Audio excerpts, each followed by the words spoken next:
see. Hold on, guys. Hold on. I just want to make. Okay. I just wanted to make sure that it's private. Because I want no one to look at my live stuff right now. Only when I upload it.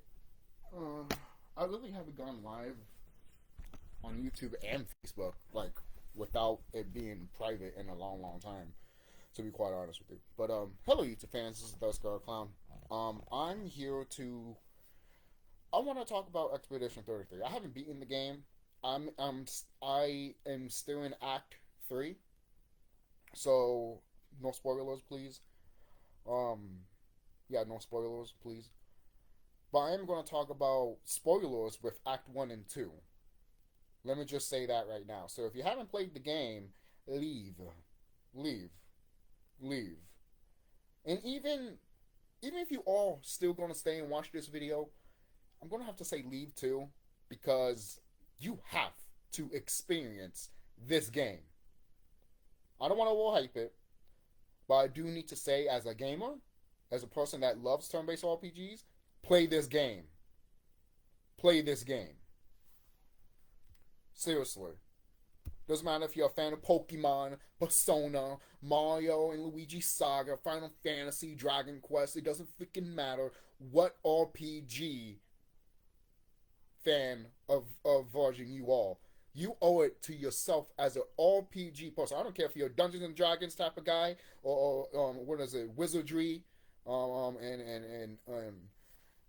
what is it, Ultima, I believe. And like if you're any of these players, if you're any type of person of turn-based RPGs, any type of turn-based RPG, like, or any RPG in general, like Kingdom Hearts, you owe it to yourself. It is funny that some Kingdom Hearts fans, I'm noticing, the big higher ups basically that have YouTube videos, they haven't discussed that game at all. From what I can see, maybe I'll check it out after I'm done with this video. But the ones I'm talking about, at least Super Butterbuns is doing it, and I'm over here like, oh, okay, see, that's a real that is a real person that loves RPGs right there. I am dead serious, seriously, and I got nothing against the person, anyways. I got nothing against none of these people. It's just that when sometimes I'm just like, but at the same time I'm over here like, look at Butterbuns here. She's the only one that's killing it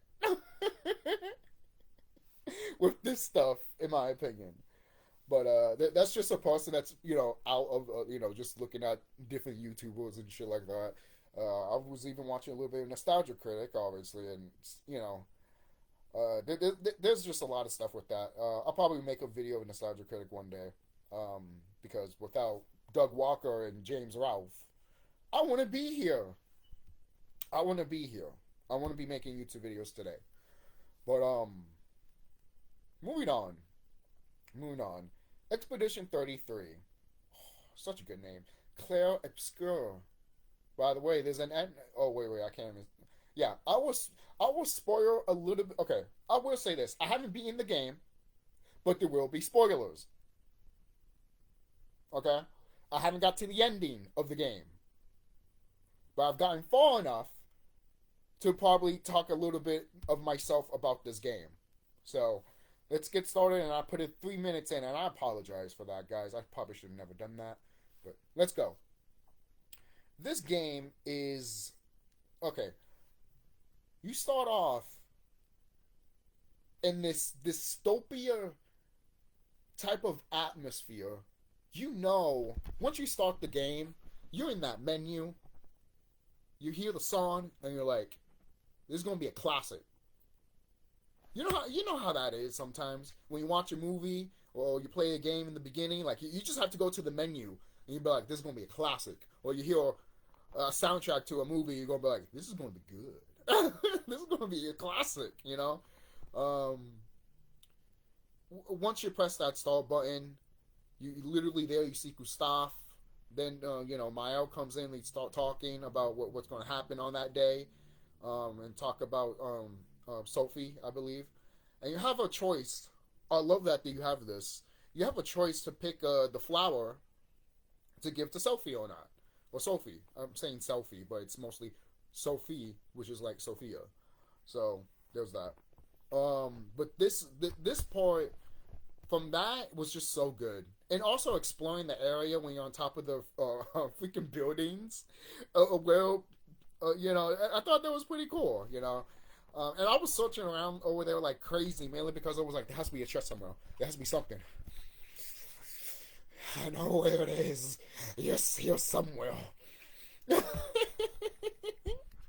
When you're freaking playing turn-based RPGs and you know what type of areas and chests there will be because you could just tell from the layout of the game. Not all games do this. They would still give you that mysterious factor of like, okay, it's not going to be here. It's probably going to be over there. If it's not over there, it's going to be over here. They just probably some developers like to scatter stuff everywhere to keep the player more engaged instead of being like, hey, it's right there. And if you go to another area, it also be like almost in the same area, but not really in the same area.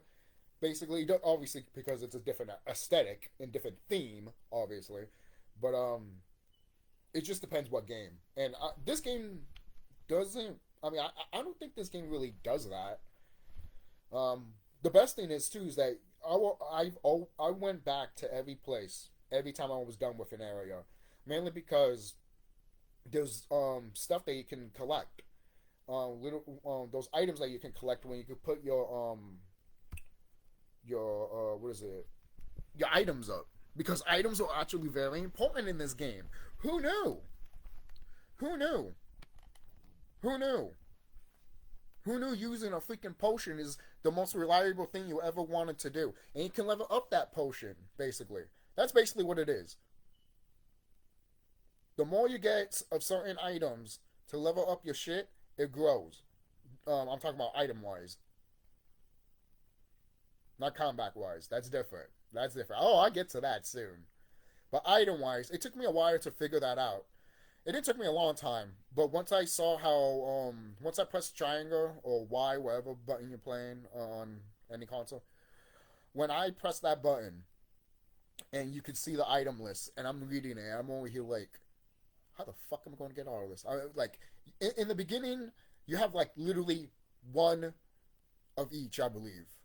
Like you have health, reviving your partner, or giving them more hit points, basically. Yeah, basically more hit points. They don't call it that, but I'm going to call it that here, as for the sake of people that will get it, because obviously the game has different names and all that stuff that people will be like, "What? What's that?"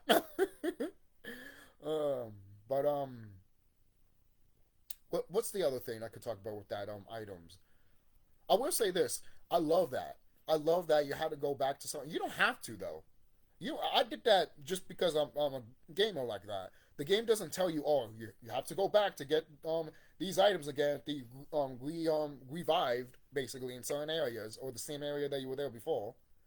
The game doesn't tell you that, at least from what I can see and what I've played. I could be wrong. Maybe correct me if I'm wrong, but I haven't seen that. So upgrading my item stuff was a godsend. Literally a godsend. I put this game on regular mode. Obviously, I didn't even try it on easy because maybe one day if I just wanted to go through the story really quickly. Obviously, because that's what it's for. Obviously, even it says it in the freaking description. But when I do replay this game again, I'm definitely going to put it in harder difficulty because this game is challenging. It is challenging. I'm not going to say it's not challenging regularly and it doesn't get harder or anything like that. But let's just say I get my ass kicked more in Shin Megami Tensei than in this game. I'll say that. And that's not a bad thing. That's not a bad thing. That's not a bad thing. You know how many times I barely died in Kingdom Hearts 1? I had to be doing something stupid before I died until I put higher difficulty, and the enemies just killed me just by a swing of their shield. Oh, it's like, wait a minute. How? You took all my health and it was all the way up. Up all the way up. But let me charge this real quick, my laptop. But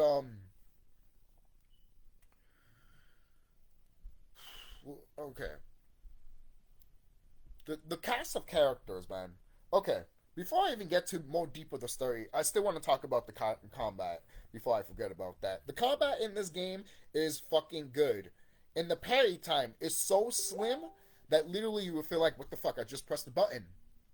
And it didn't do anything because it has a load time. Yeah. It's the same thing with the dodge button and the jump button. Well, actually, from what I've noticed with the jump button, it at least for me, it made it feel like Mario-esque because I was just like some of these characters jump higher than others, basically. That's what I've noticed. Either that or I'm pressing the X button wrong. You know? But I'm glad that the dodge system, the jump system, the parry system. I'm not even going to spoil you at the other stuff that's there. The what is it? The little gauge that you get later. I forgot what it's called right now. I'm sorry about that. But that is a freaking godsend. I love that. I do. I love that. What you have to do is that you get that meter up, and say if you have like 3, right? 3 that shows a number 3 on that meter, right?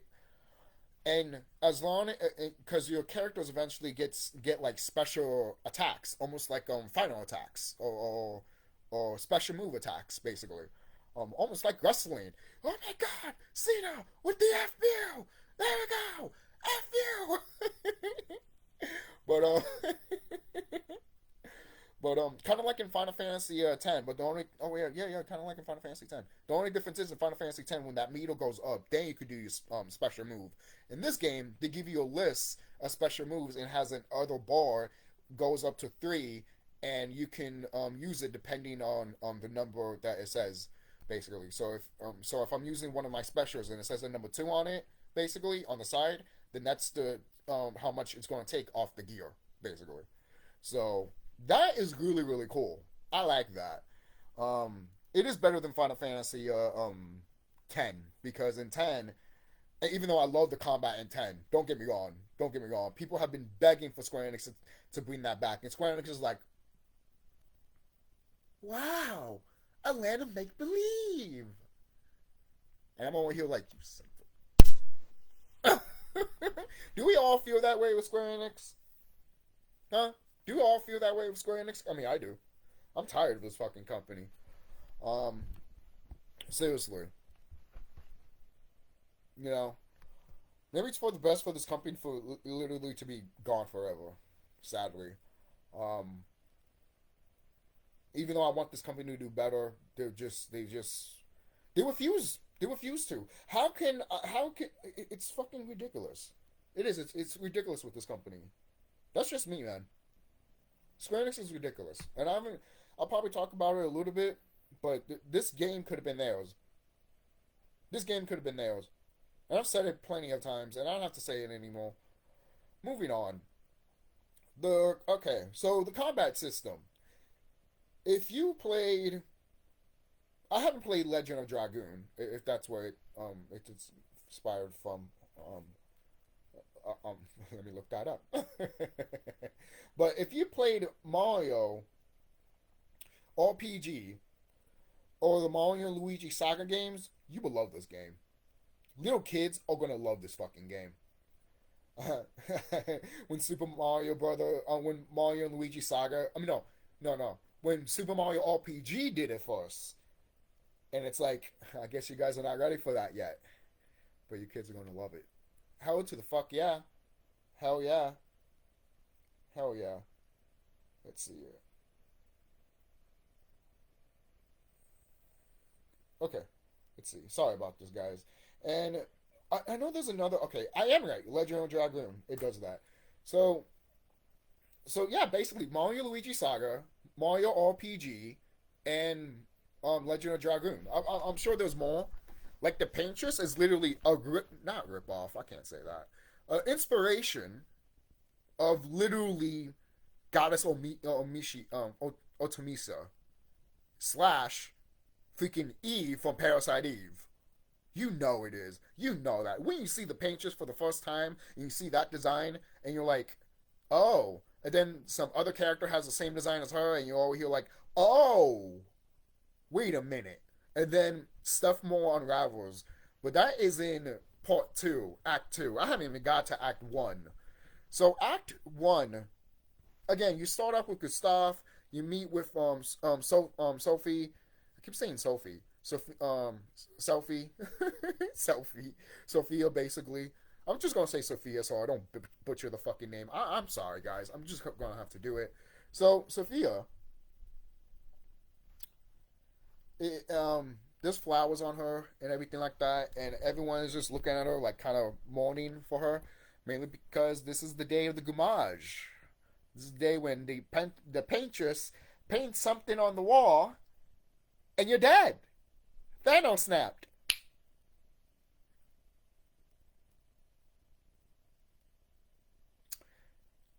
That whole scene in the beginning was so fucking good. Some people compare to that scene to the beginning of The Last of Us when Joel's I hope I'm saying, yeah, Joel's daughter died, basically. Oh, spoiler, by the way. With The Last of Us video game that came out in what? I went to the back of me right here. But anyways, but yeah, a lot of people compare that scene to the Last of Us scene, which I would say that maybe you guys are looking at it that too much broadly like that, but in my opinion, it didn't felt that way. To me, it felt like literally something so terrible that these people had to go through. It literally felt like a Final Fantasy moment in the beginning of the game, man. I don't know what Final Fantasy I could compare it to. Maybe like 10, when Yuna is doing all the spirits and all that stuff, and it just feels atmospheric and stuff like that. That's what I'm talking about, baby. Or like when Kefka destroys the ward, that type of atmosphere. Yo, man, that was good in this part. When the paint just paints number 33, and everyone's just disappear, and Gustav is holding Sophie basically, and they're like, it's okay, and she's, he's about to cry, but he's holding it in, and she's crying too, and then it's over, and then she just,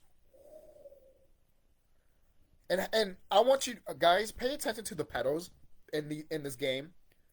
The paintress, the spoiler, obviously. Remember, I said there was spoilers a long time ago. So the paintress, every time she wipes away things, it's this type of color, red. But when the creator wipes away shit, what color does he show? You can see it also in the main screen when you start the game. When it says Expedition 33, press start, you can see the petals.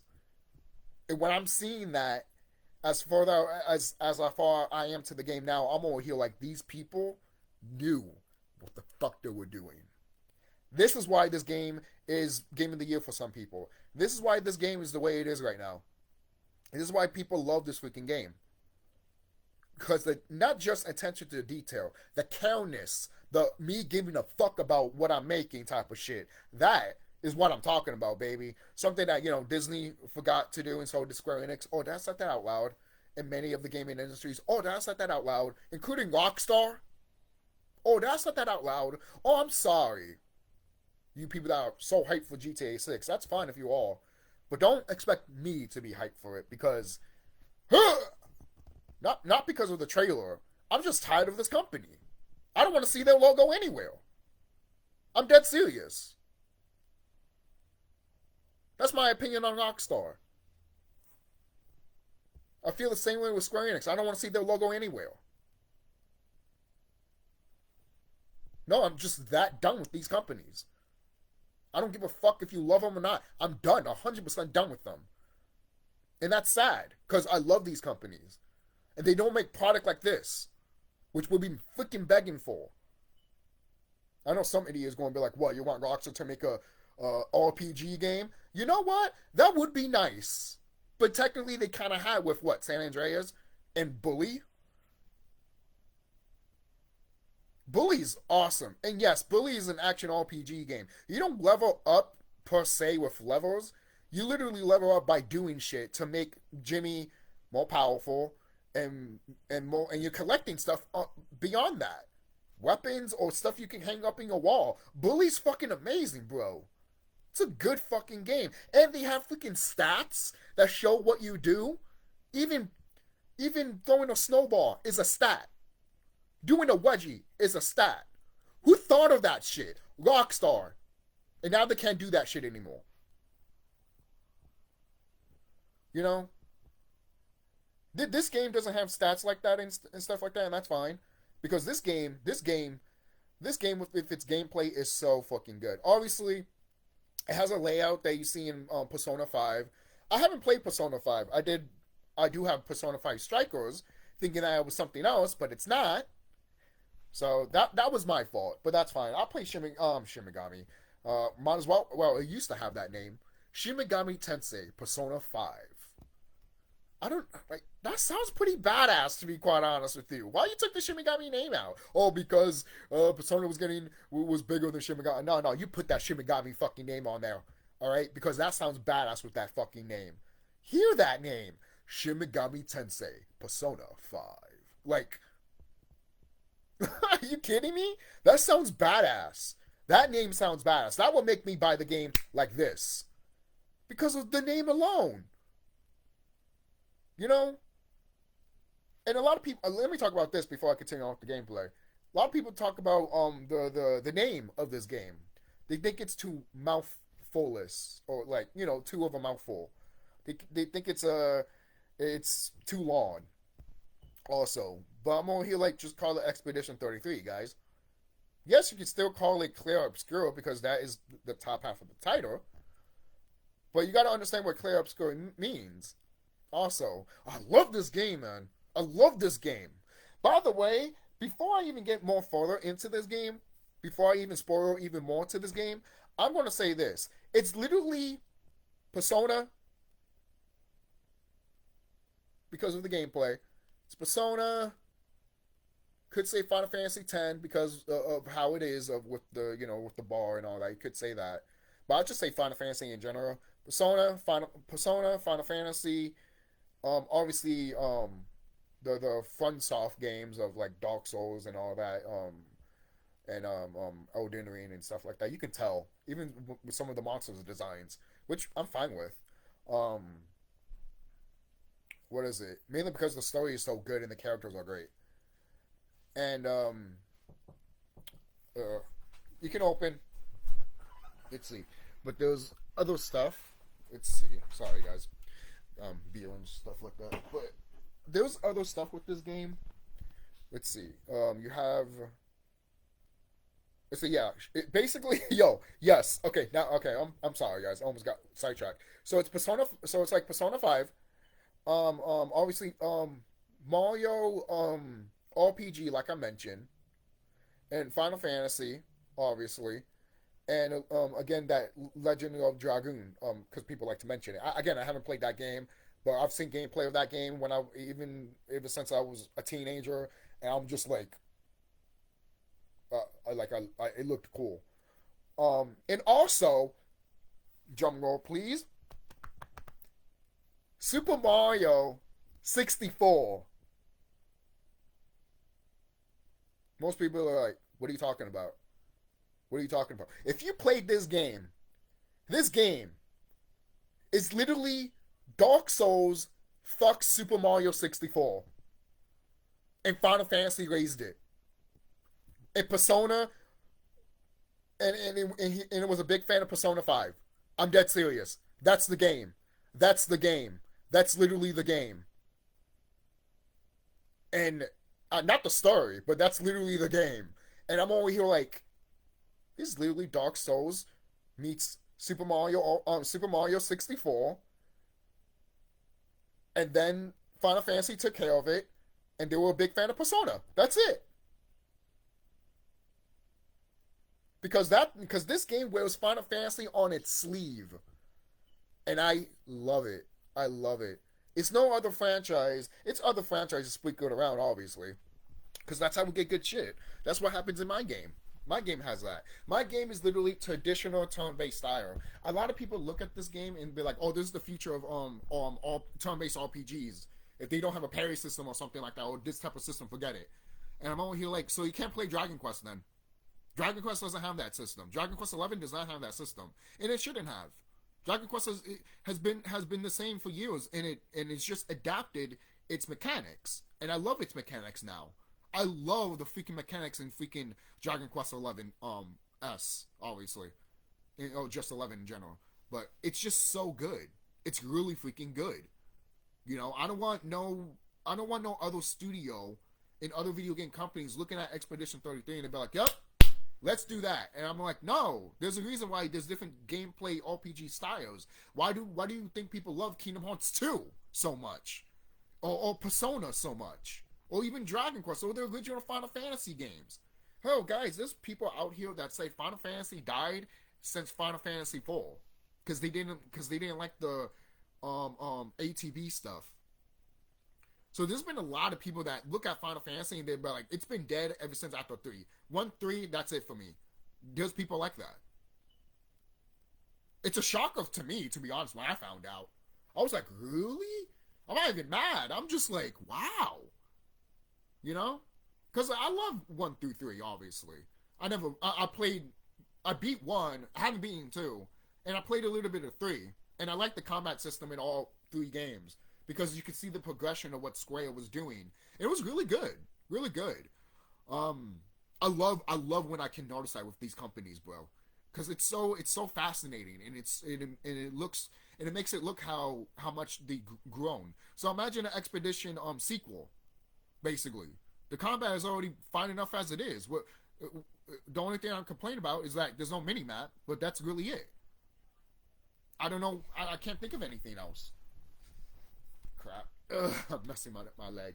I almost said fuck. But yeah, I can't think of anything else, guys.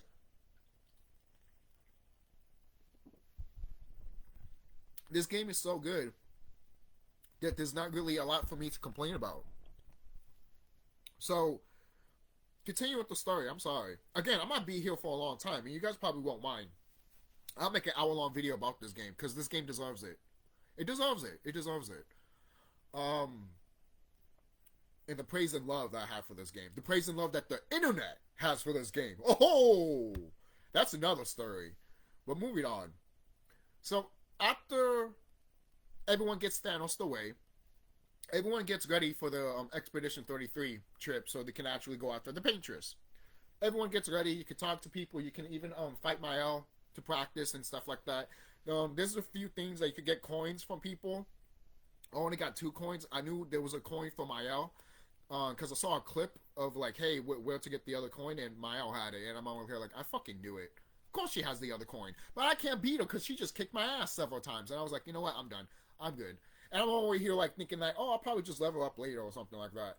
But no.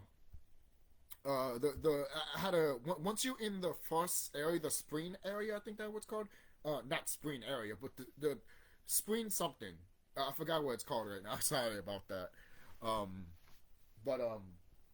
When that happened, actually, I just hold it. But when we were there, I just started grinding my ass off there until I was like level 15 or level. No, I grinded to level 5, and then when I got a little bit further, I grinded myself up to level 10, and then I kept forward. And then I eventually went up to level 15 and all that stuff. So now I'm almost at level 60 for all the characters. Yeah, I use all the characters in this game. Some people just use one character or a few characters. I used all of them. I put all the points in all of them and all that stuff. I don't care because I was using all of them. Some people say that, hey, if you're not going to use these type of characters, don't put points into them. I agree, because if you're going to do like a one route person, only one person route, then yeah, you probably would have picked somebody else. You know, yeah. Not if the game makes you to use that character, then you have to like probably upgrade them a bit. So you know, because sometimes that happens in RPGs. Not all the time, but sometimes.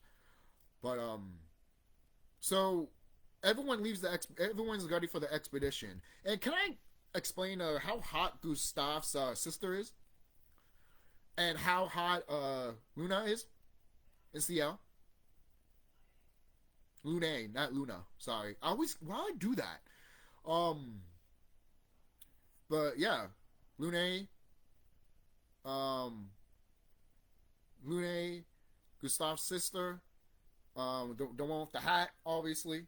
You know, when we just talking about the expedition speeds and everything like that, I'm just like,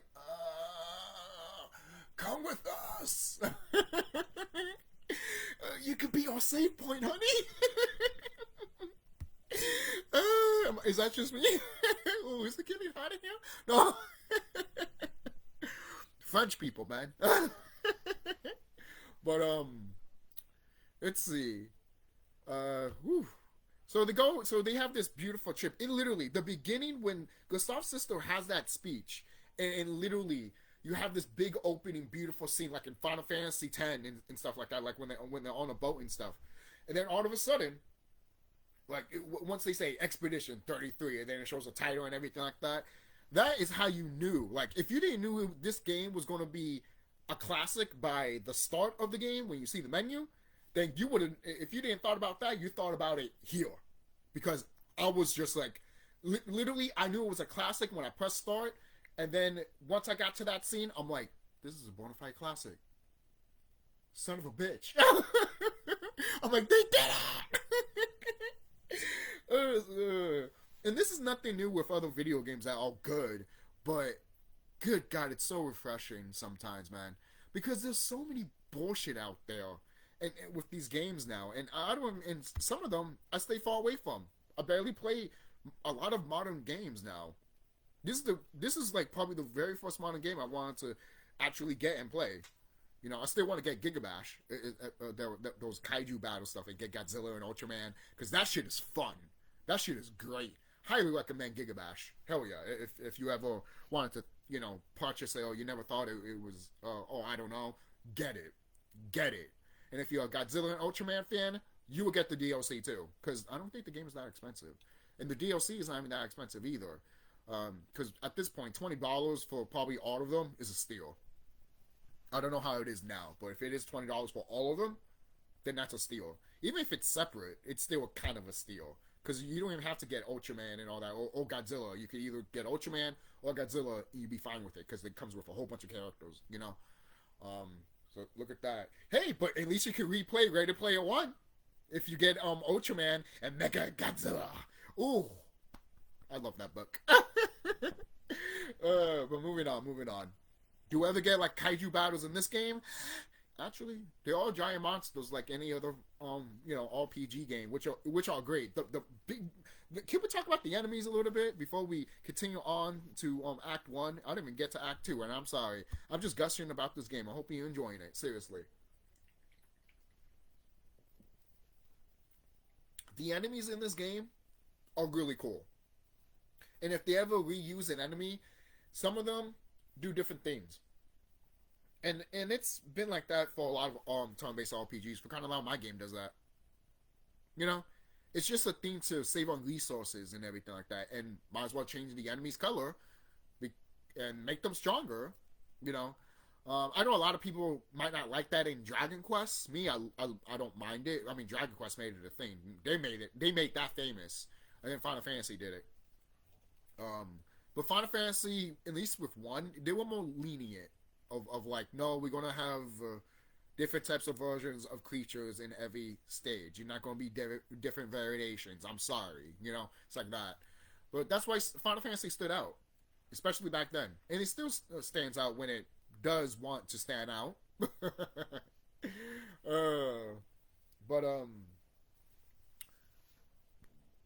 Act 1, when you go to this island, there's this man. We all know who it is.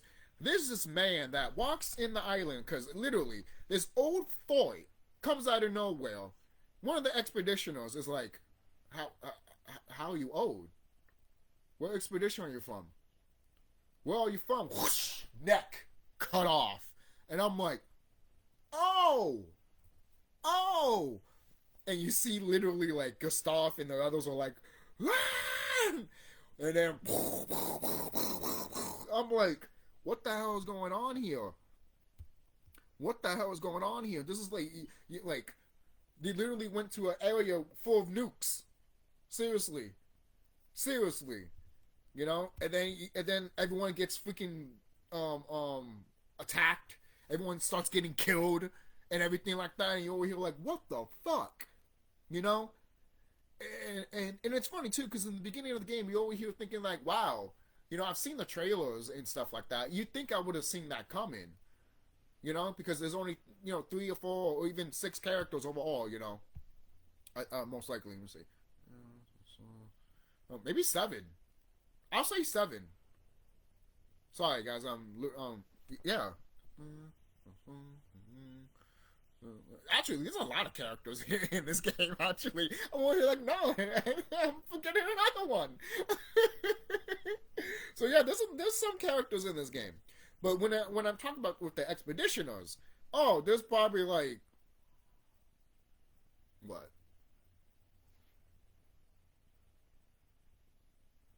Let's see, you have 4, then 5. Yeah, 5. Now if including the old man, because he's an expeditioner too. You find that out later. What expedition they were on? What expedition he was in? Expedition 0. You see, mainly because this all started.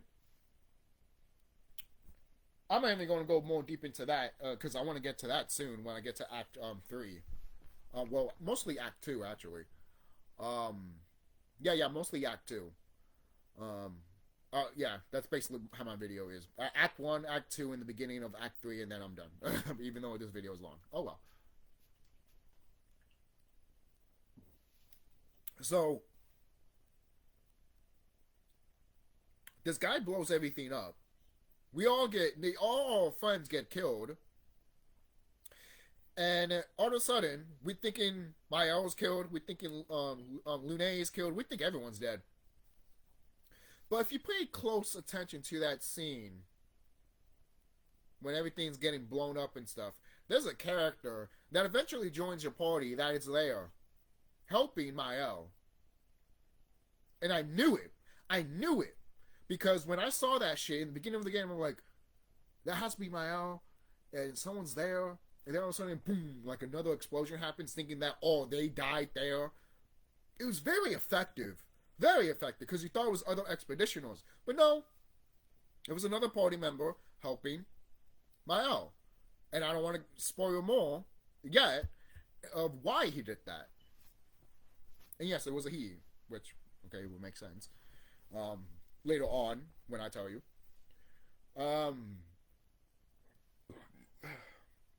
So, Gustav lands in this Sqawn area, and it's beautiful. It's beautiful. I love the art design in this game. It's just so great.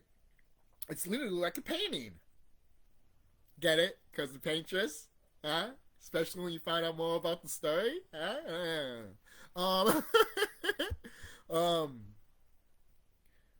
So, Gustav sees a Nevron. And then he fights you, defeat it and all that stuff. And eventually you meet up with Lune. Because Gustav was about to off himself. He saw a pile of his friends just dead. And he was just ready to fucking kill himself. And I was just like, oh shit. And then Lune is just like, if you do that, we'll die. And then he looks at her. And he looks at her and he stops and he looks at her and she's there and stuff like that. And Gustav is trying to be like, everyone's dead. Like he's trying to like literally deal with what just happened. And there was a thing where Gustav is like going like this sometimes because I guess he has a heart issue. They don't really, to be honest, overall they really don't tackle that as much in this game. Even at the point where I will mention later what happens to him, they don't really consider into that. I mean, well, yeah, of course he's grabbing his chest. I mean, who wouldn't? Who wouldn't? In that situation, But plus he's not really holding. Well, he is kinda, yeah. But I'll get to that soon. When Act 1 ends. But anyways, so eventually. You eventually go to Flying Waters. Oh. Flying Waters is what literally Atlantica from Kingdom Hearts 2 should have been. Yep, I said it. It should have never been a music thing. It could have been a side thing still, and that's fine. But how come it could have been what we saw in Expedition 33 with the flying waters? I was imagining that for Kingdom Hearts 2 so much. And when I see how they did it, I'm only here like, guys, you guys could have done this way better. But you decided not to do it because people complained about it in the first game. Who gives a fuck what those people think? Who cares? Who cares? You're underwater as a dolphin. Oh, I'm sorry the controls suck. Oh, I'm sorry that you suck.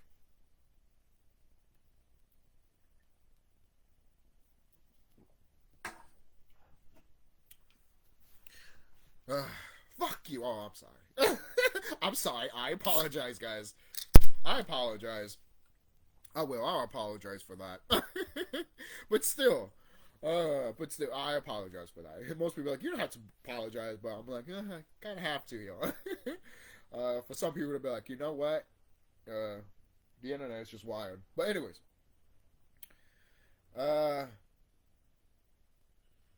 so Flying Waters is probably one of my favorite areas in the game. You meet Noko. I hope I'm saying his name right. Noko. Noko is freaking awesome. He is awesome. Noko is just great. And later on we meet his father, but I'll talk about him later because he is so fucking awesome. He is so fucking awesome. But eventually you go to Flying Waters and there's like this door, right? You go inside of it and you're in this pretty big house, mansion actually. And you explore around, all the doors are locked, and you're like, what the fuck? Eventually, you open them little by little. So it's like, okay, cool. Like that. There's even an Easter egg with the people that make the game, and I'm like, that's a nice Easter egg. I like that, you know? And it's funny, too, because how many people was in the expedition in this game? If it was 33 people, basically, for example, then, and there was 33 people in the picture of the Easter egg of the people making the game, then I'll say this right now. Wouldn't the characters in the game be like, these are 33 people. We're with number 33.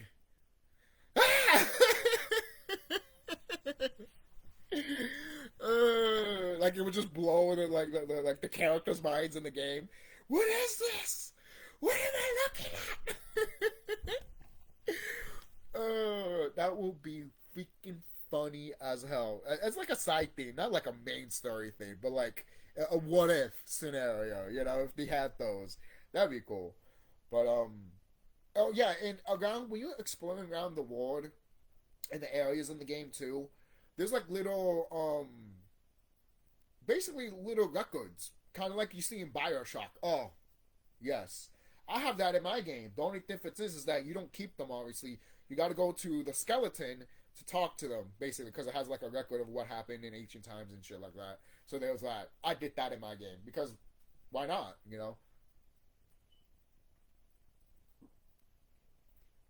And it puts more lore to the story, to the background story.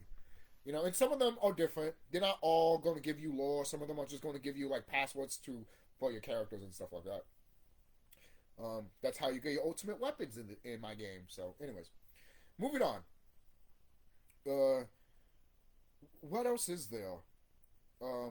Okay. Eventually you go to the Gesture Village. Am I saying? Yeah, the enemies are Neverons. But we go to the Gesture Village. That's what Noko is.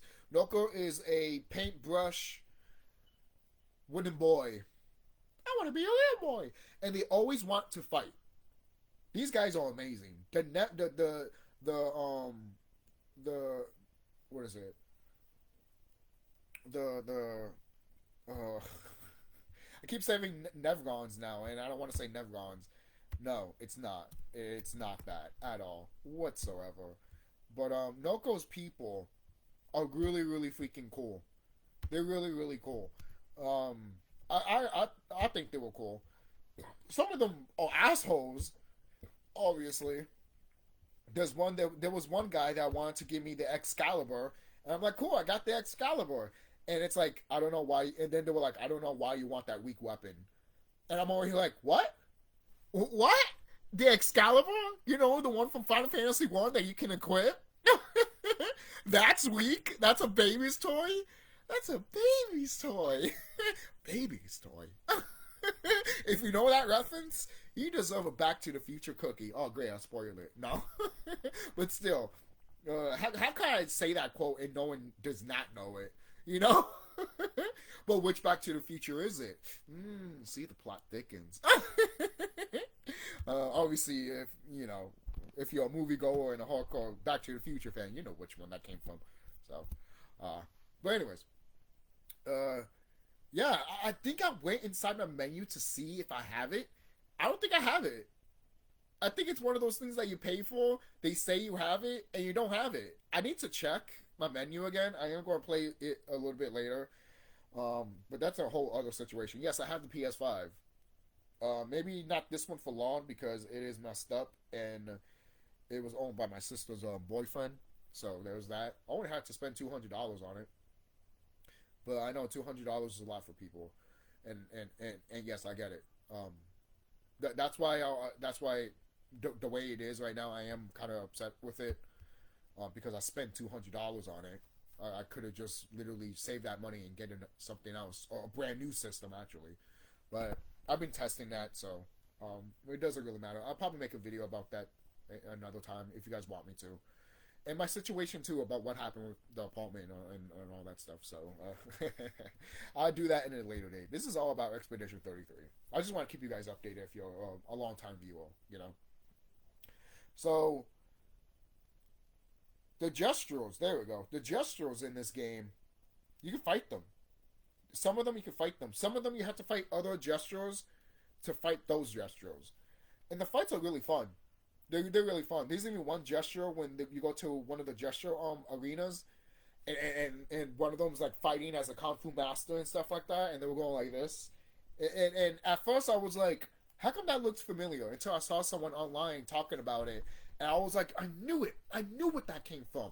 I knew it looked familiar, but it was on the tip of my tongue, and I couldn't think about it. And most people were like, yeah, sure, whatever. But no. You can't fool me. I know what that is. I watched that Jackie Chan movie, the Drunken, what was it? The Drunken Master. Have you seen that movie, The Drunken Master? Tell you, man, all people are great.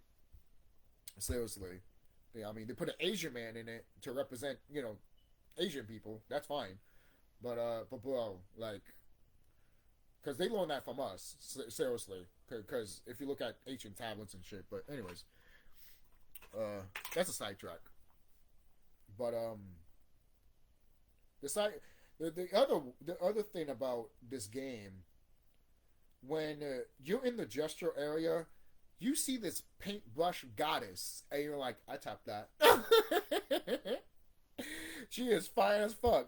She's the only woman. She's the only gesture female in a place full with male gestures. Just saying. I'm not saying she's a whore or anything like that. You gotta do what you gotta do. But the fact that a woman was in charge and stuff like that, some people are gonna call that shit woke. But this is a spiritual fucking video game, guys. It really is. And I'm not going to get deep into that at all. But this is a spiritual video game. For crying out loud, it's 33. It's called 33. And how many vertebrae you have in back of your spine? 33. I'm not making that shit up. You can look that shit up, guys. You know? It's not about how many people it is or the expedition that they're going through, what number it is. It also says a lot of meaning right there. These people are fucking smart. And clair obscure means what? Light and dark? Basically, or light and darkness, I believe. Let's see.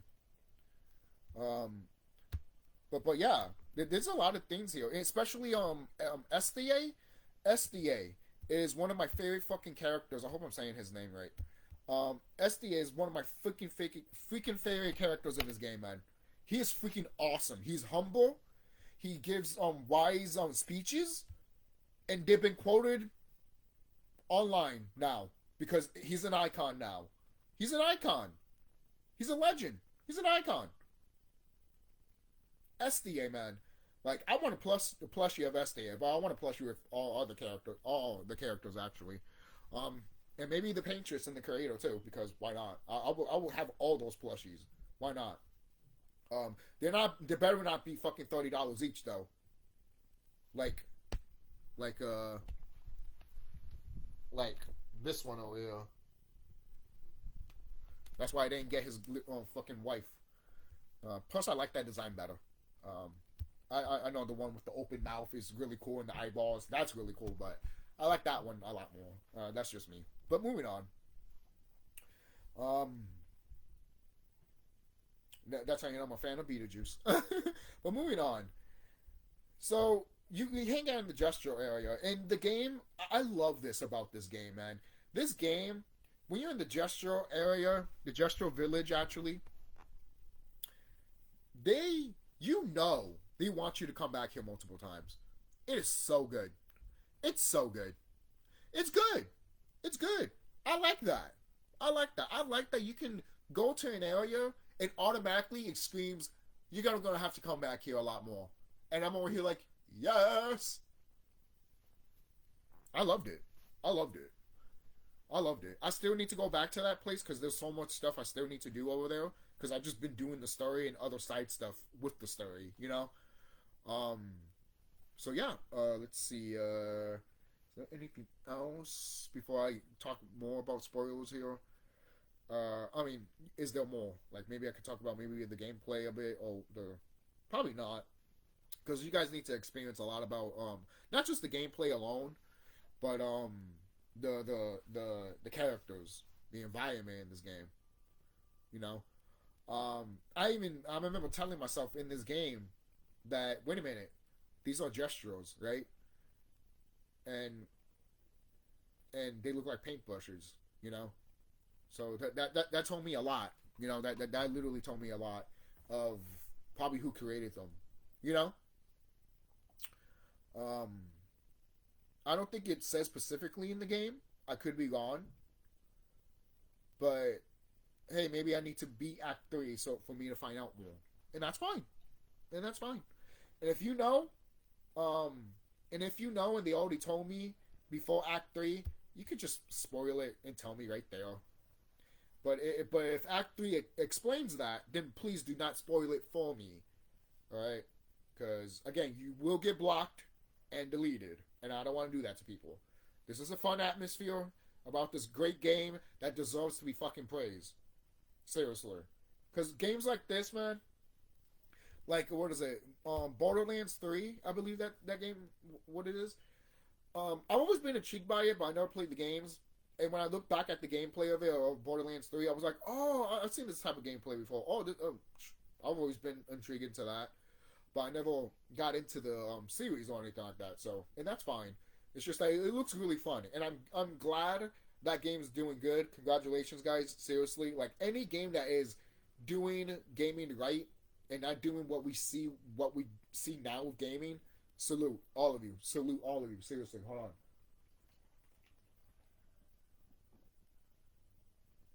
Salute. Salute. Salute. Seriously. Because gaming needs to change, man. So does the movie stuff. And it is changing. But there's a lot of people that just want to keep the mundane bullshit. Look, if you want Disney to change with their movies, then that means Hollywood has to change with their movies. You see? The reason Disney is doing this shit is because modern Hollywood hasn't changed anything with movies.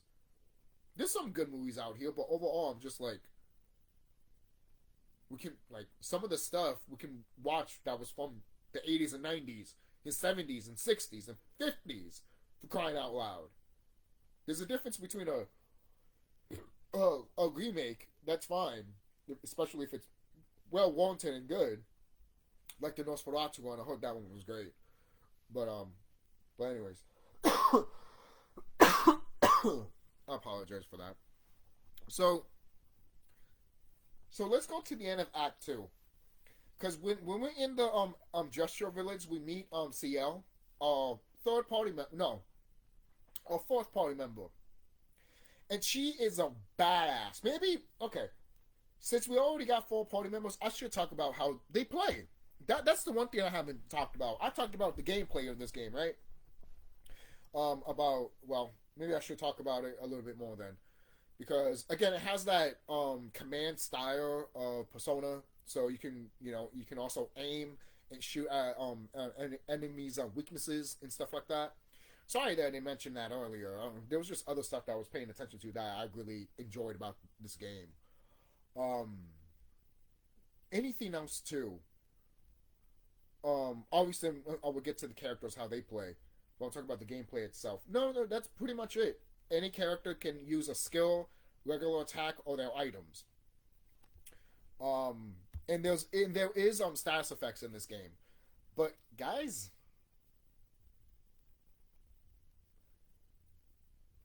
I don't think the status effects are. I'm not saying they're not good or anything like that. They don't use them all that much, like Shin Megami Tensei or my game. You know, if you maybe they do that in the harder difficulty. Okay, okay, fine. Then remind me of that. Like, tell me, guys, seriously, tell me, because I don't want to be lost here with this stuff. Um, because in regular play, they really don't use that much status effects. Like, it's there, but you might have to change certain weapons to make sure you don't heal the enemy. But overall, to me, this is what I tell my friend: keep a regular weapon that doesn't have an element and use a weapon that has an element that you like. And then that's it. Me, it's fire and thunder. Because burn in this game is like poison. Burn. I've been seeing clips when people don't use burn, and I'm like, guys, this is how you take the enemy a lot faster. Burn them.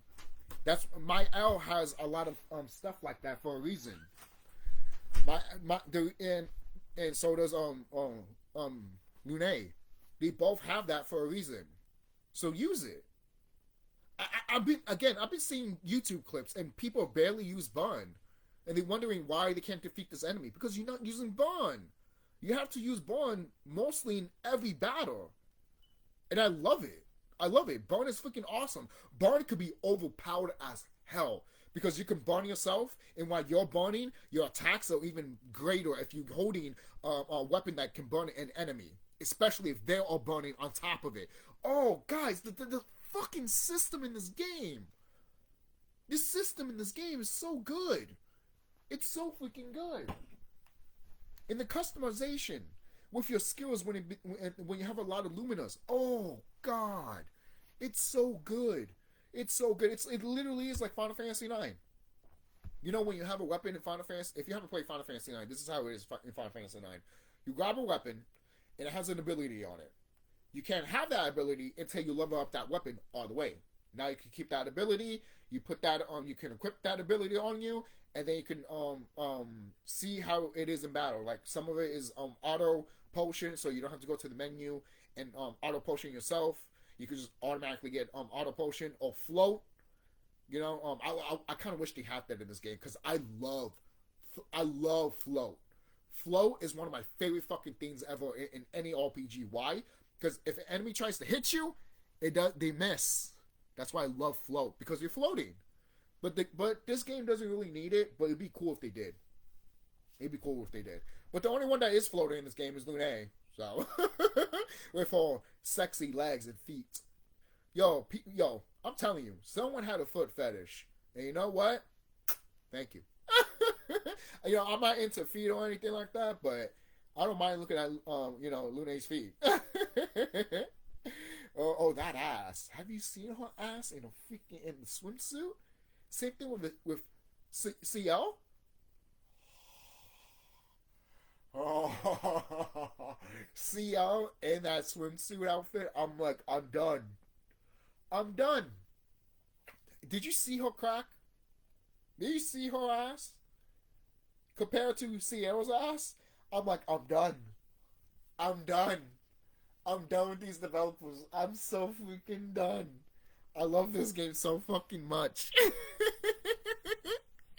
I am dead serious, man. Seriously.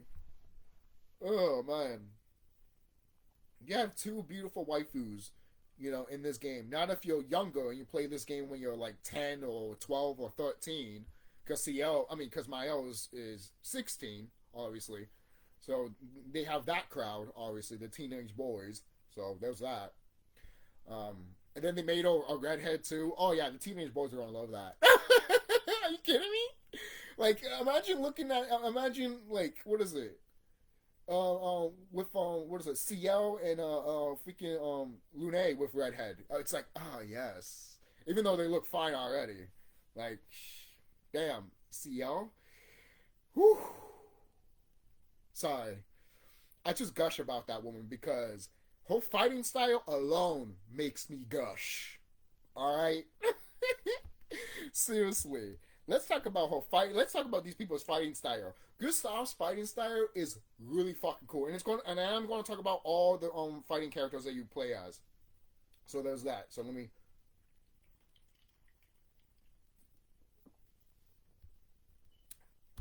take that drink. It's been an hour already, so maybe it was appropriate for me to take that drink. But I'm almost done with this. Let's do one more.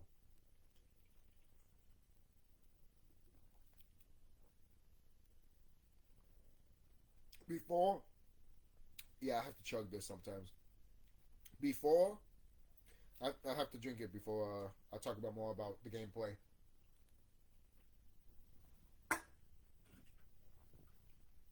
Okay, Gustav. Gustav, he plays really fucking good. I think in the beginning, he's probably the only one that can break. I could be wrong. Tell me if I'm wrong about that. But Gustav is good in this game. Not just the character alone, but he is good in this game. After I talk about how they play, I will talk about the ending of Act 1. So, yeah, there's that. So, anyways, that way we can get to Act 2 already, because it's already been an hour. And I don't want to waste you guys' time. You know? But hey, if you love my videos like that, then thank you. Thank you. I appreciate you guys. Seriously. A drink to that.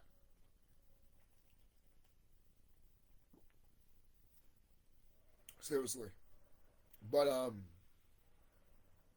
Gustav, since he has a, meta plate arm, which is pretty dope. I didn't even notice it until later on, and I'm like, oh shit, he has like a robot arm. What the fuck, you know? Like, it's like, how can you move that thing? You know, like if you have no arm yourself, but that thing move, like using magic with that shit, and I know you all. And lightning, that's why I love lightning in this game. Gustav, lightning in this game can help stagger an opponent, and I heard also, when you're attacking an opponent by just one hit, because apparently multiple hits doesn't really help the stagger meter go up. It's called the break meter in this game. But let's be honest with ourselves. It's the stagger meter from Final Fantasy 13. People that love the break meter, or don't use bond to help the break meter go up, does not understand the gameplay of this game. I'm sorry. And if they're going to talk shit about Final Fantasy 13, they can kiss my ass. Why? Because that game is fun and it's good. And people saying that, oh, you can only press one, you're just pressing one button. Apparently you're just pressing auto all the time. You can't freaking use regular attacks. You can't pick your own attacks. I'm sorry you can't do that. I've been doing that when I'm playing Final Fantasy 13, and I'm having fun, and it's actually a good game because of it. And the soundtrack to that game is great. You will never deny me that soundtrack is trash. You're trash. Seriously. You know? But try to play Final Fantasy 13 again, guys. Like, I think, look, if it doesn't do it for you, that's fine. But don't argue that it's the worst Final Fantasy game of all time. Are you high? Are you high? Are you high? Did you play 15? Yeah, that's what I thought. And I'm done with that conversation.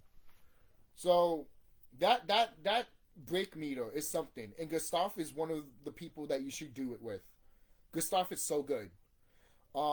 Again, the meter that you use, you have to keep attacking or use other skills to rank your little power up on your arm. And once it goes up to 10 or 7, some people might say even 5, you could do like a powerful attack that says overcharge. And once you use that, oh man, hold on, alright, just making sure. You could do so much damage, especially when you're pressing the timing right. It's so much damage, especially if you've got really good pictos. Now my characters, they regen. Kind of like in Final Fantasy IX. I love that system to death, and there's a reason why they brought that back for this game. I'm glad they did. I'm glad they did. Because now people are going to be like, what's this gameplay from? Where does it originate? From Final Fantasy IX. And maybe other games have done that before Final Fantasy IX, I think, probably. But Final Fantasy IX made it more limelight, made it more famous. And I love that, and I love these pictos. These pictos are freaking amazing. And when you use them as Luminas, oh, it just does so much for your character. It's crazy. I remember the game telling me that, but I really didn't pay attention to all that much. And then I watched a YouTube video about it, and then someone's has those Luminas with them, with the pictos, obviously. And then all of a sudden, I see when they attack, all I see is a whole bunch of attacks, and I'm over here like, what the fuck do you do? And I'm over here, and I did not play the game again, and I'm all like, oh, it's the Luminas. That's what shows, like, all of those things. It's like, if you know how to stack those Luminas up, and then if you press, like, the aim button or the attack, it just, the stuff that you could do in this game, the combinations, the different skill combinations that you could do in this game with the Luminas is so good. It's so good. And the Pictos, it's so good. It is, it's so good. It's so good. Some people might say it might break the game, but the creators wanted it to be that way. Good. Good. Good. Some people see that as a flaw. No, I don't see it as a flaw. I see it as an opportunity to kick some ass with these villains. It motivates you more to go after these bad guys and these monsters. That's why fighting in this game is so damn fun. Some people hate when they're in a turn-based battle. Turn-based battle. I don't, obviously, because that's the big part of the game. That's the big clutch. That's how. Hey, it's called training. Have you ever heard about that? I heard that not that long ago. Grinding in an RPG game is technically training. Yes, you are. You're training your characters to be stronger. And people don't think about that. You just think about the grind and everything like that. Look, the grind could be bad. Hey, the grind is kind of bad here in this game too, but not as much. Look, people might disagree with me with that, and maybe I should be more specific with it. The grind is not bad until you want to grind. Does that make sense? And that's fine. That's your decision. But the grinding is overall fine, basically. In some games that I like, technically ought to do that. And I'm not complaining about the grinding system at all in any RPG. Some RPGs are different. You know, some of them are slow as hell, and I don't mind it all that much because I'm used to it. But some people just hate it. Hate it. Hate it.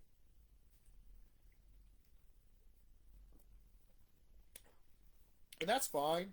But don't talk shit about the game just because you hate one thing, basically. And sometimes, yes, I get it. You might hate one thing and it brings the whole game down. Yeah, that can happen. It does that. That happens with me sometimes too. Not just games, but with movies. You know, and companies in general too. Video game companies and other companies like Disney and Warner Brothers and all that. You know. So let's go. Let's see. I already talked about good stuff. So let's go to, why not? Mael.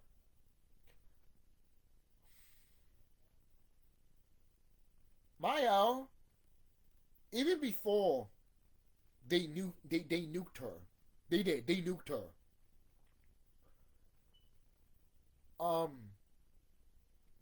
Even when I first played this game, I knew Mael was a beast.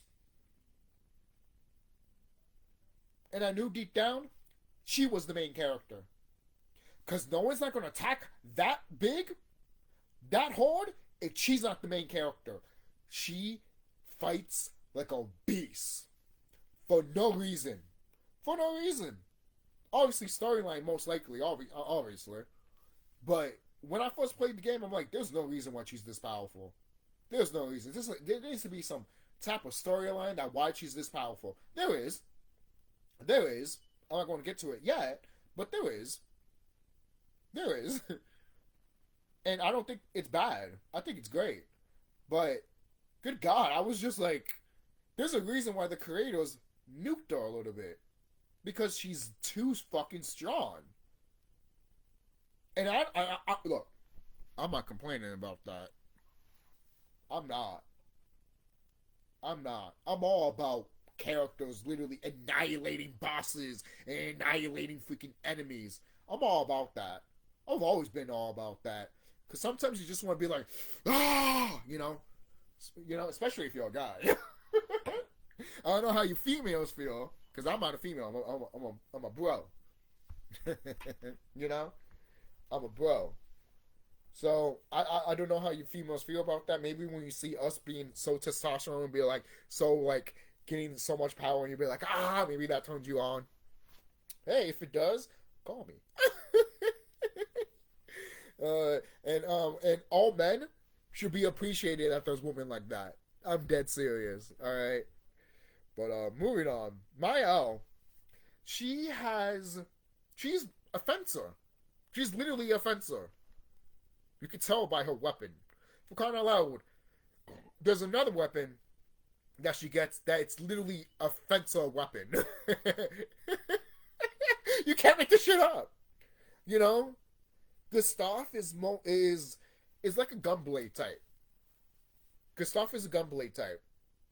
Even though his blade is not a gun, he holds a gun and uses a sword, basically. So yeah, he's like a gunblade type. You know?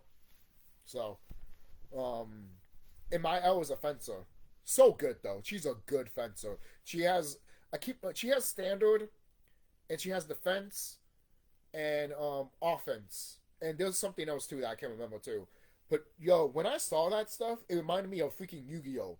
I'll put this in defense mode. This is in offense mode. Like you know, it just reminds me of Yu-Gi-Oh! Remember Yu-Gi-Oh? You know, the original Yu-Gi-Oh! The animated series when it was good. And then they had to be on fucking motorcycles and be like, I'll put this in the fence mode, and I'm over here like, what's happened to this series? What's going on?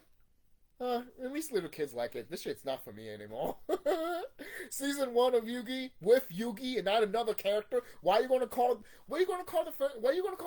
this series Yu-Gi-Oh when Yugi's not in it?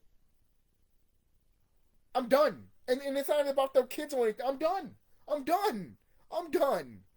Seriously. That's how I felt with Yu-Gi-Oh! I'm sorry, guys. Like, seriously. I've always felt that way. With Yu-Gi-Oh! As a Yugi fan. Because I think Yugi as a person is really cool. You know? Really, really cool. That's just me. Moving on. It is funny that when he gets older, he's going to have that deep voice and stuff like that. His grandfather doesn't have that deep type of voice. Making him sound like, what is it? What's his name, man? Freaking Chaos from Final Fantasy.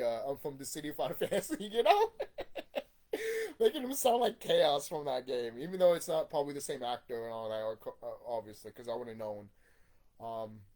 Trust me, I would have known. Let's see. I think that's really it with my L, though. Just use Bun with her. Literally. She's good with Bun. So is what was it? Lune, obviously. But Ciel is more better, in my opinion, with Bun. She is. She's more better with it. And she gets a skill. Sometimes there's enemies that have shields. And eventually you can have shields on you too, which is awesome. I like that. Nice touch. But especially if like an enemy attacks you and then you have a shield now. Like sometimes that could happen. It just depends how you make your Pictos and your Luminas. So it's so good. The variety of freaking making your own shit is so good. It's so fucking good. So again, my L has a thing that takes out all the shields.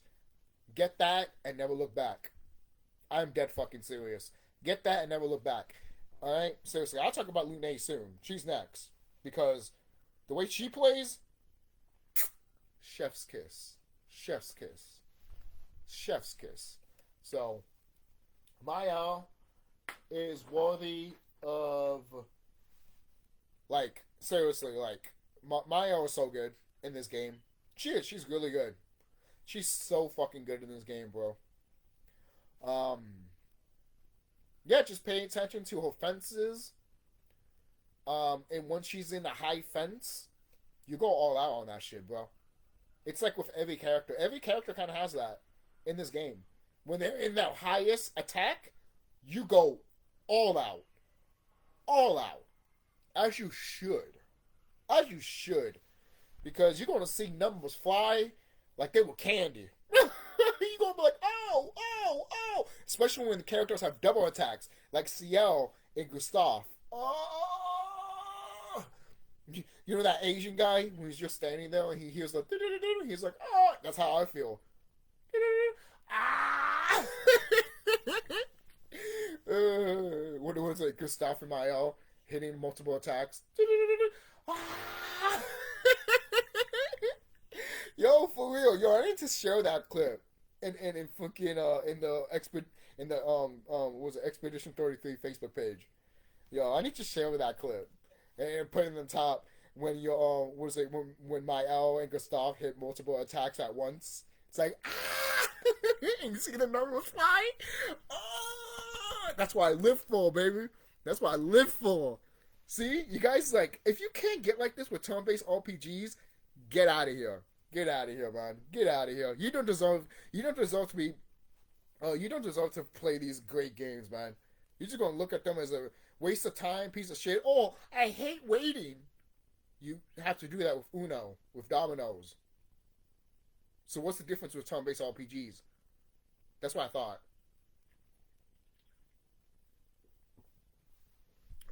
That's what I thought.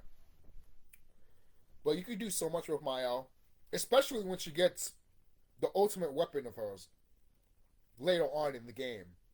Trust me, you would know when it's her ultimate weapon. Most people are like, how do I know what it is? Oh, and trust me, you know. It literally looks cosmic-y. And I love the way that sword looks. Especially in battle, when she's using it. But moving on. Let's go to Lune. Oh, Lune. Her? Each? Okay. Eventually you get some skill that's called elemental something. Probably, I don't know. I forgot what's the... Sorry, I'm just forgetting these right now. If I had the game in front of me, trust me, I would have talked about all of this. But, more thorough and stuff like that, obviously. But what do you expect? I'm drinking, so... And I, you know, smoked a little bit of doobie earlier, so there's that.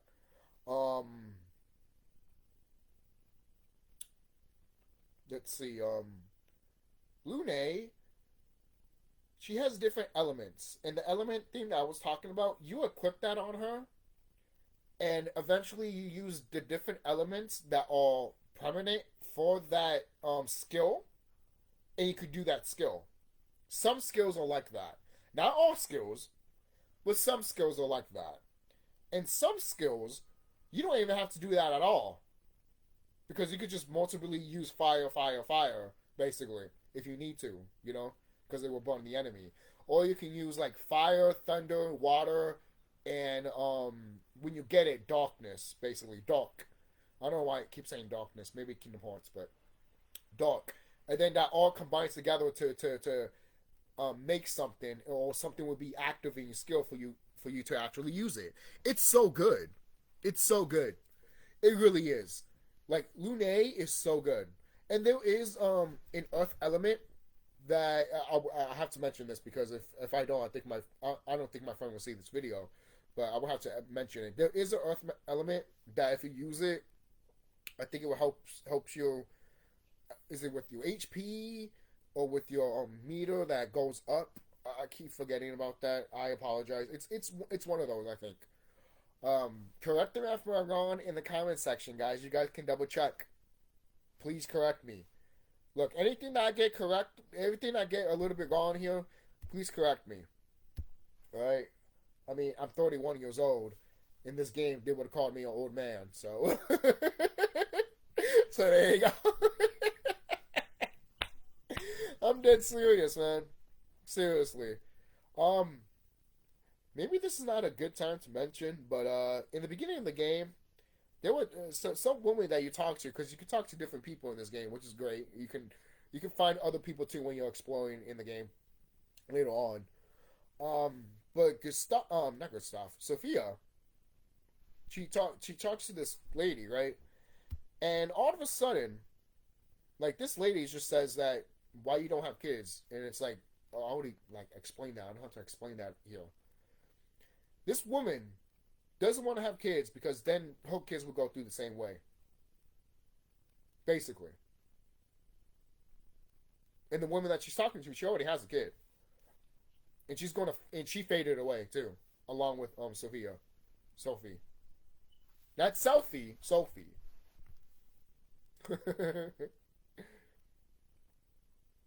it's like, damn. And my friend showed me that there's a section where people are having sex, and Sophie's literally talking over it, but like, hey, some people don't want to come to the garbage. They know it's their final time, and they rather, basically have fun. I did not see that when I played it, but when he showed me, I'm like, well, look at that. Because later on, with CL, oh, man. Guys, which relationship did you get? CL or Lune? I got CL. And maybe it's just CL alone. Maybe it's that. Maybe it is. I don't know. I'll probably have to replay the game and find out. Or you let me know in the bottom. Please let me know. Is it only CL that you can pick? Or is it literally one of the two, or CL or Lune? Because I tried to get Lune, did not work.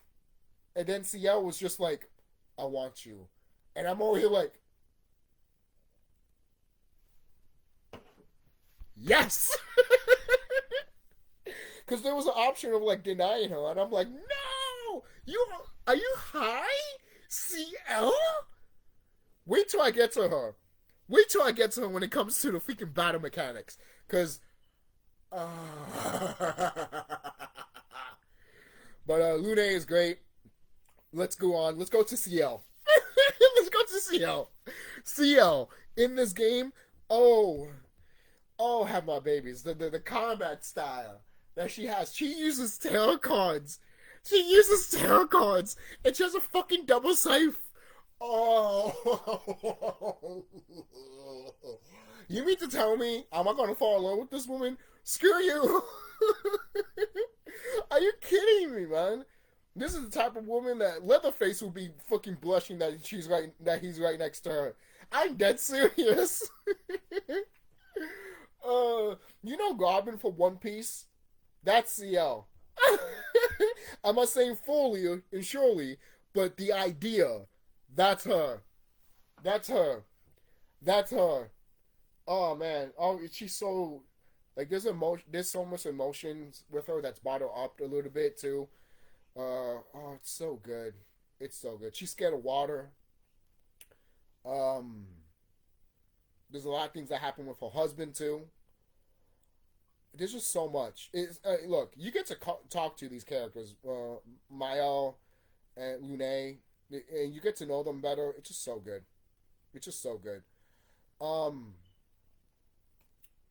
But I never mentioned the ending of Act 1, did I? I had to see, this video is going to be longer than I thought it was going to be. The ending of Act 1, Gustav dies. An hour and 24 minutes in. Shoot me. Not literally. But, Gustav dies in Act 1. And then you get Vorso. And Vorso steals his weapons and steals his hair. That's the only way I can explain it. Gustav is awesome. Because he has that gun and sword. And Vorso is also awesome too. Volso has a cool look. And Volso is... Oh, yeah, I never told you the voice actor for these two, did I? Gustav is voiced by Deadpool. Deadpool! Literally, no, not the freaking, not the Ben Affleck one. The other one. It's like, the other one with the accent. The ladies. Ooh. It's like, yes, that one. And the thing is, I was looking at videos about this game, seeing if he got interviewed. He did not get interviewed. I guess he's too big for that, huh? You too big for video games, man? You too big to interview in video games? You were the highlight of this game, and you tell me you didn't do one single thing? Remind me if I'm wrong about that, viewers. You didn't do one single thing for this game? Either you thought it was just a paycheck, or you thought this game was going to fail. Now it's an icon. You're not going. Now people are going to talk to you about it, and you're probably going to feel embarrassed because you probably thought this game was just, another paycheck. I get why some people might think that way, and that's not a bad thing. Some people look at it as a bad thing, but when you look at it as a paycheck, but then eventually becomes something great, some people might look at you as like, did you even care? Or maybe that you did because you put so much effort into it with the character, and he really did. He really did. And when Gustav dies, that hit me. Like every time I replayed the game after he died, I was just like, I can't believe this motherfucker died. Why did he die? Some people might kill the characters off at the end of the game or maybe in the middle of the game. They literally kill this character off in literally the beginning of the game in Act 1. Because there's 3 acts. You could say 4 or 5 because of after you beat the game and then New Game Plus. And then it's going to be the 6, Act 6 because you did Part 1 again. Then Act, it just keeps going. The fact that they kind of did that and they thought about that, most likely they did thought about that. Because as a game, as a person that makes making my own game, I would have thought about that. Because it would tell a story for your characters, But that is just me. The fact that Gustav dies, it still hurts. I'm like, why did he have to die? Then the moment that you see that this fucking white man, what is it? You fight a boss, right? You fight this boss, and eventually you beat it, and the two women, the two waifus go to where Sqawn is at, because he's like a boat and a flying airplane for you, basically.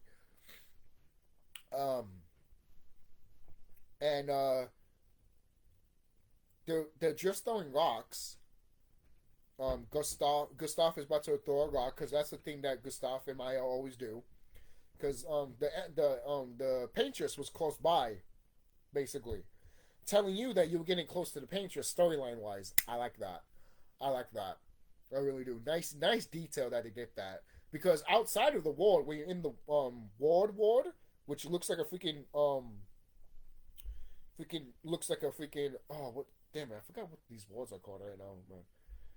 Whatever. It looks like an old school type of Final Fantasy game where you're out in the open ward and it's like hovering above you and stuff like that. It's really cool. So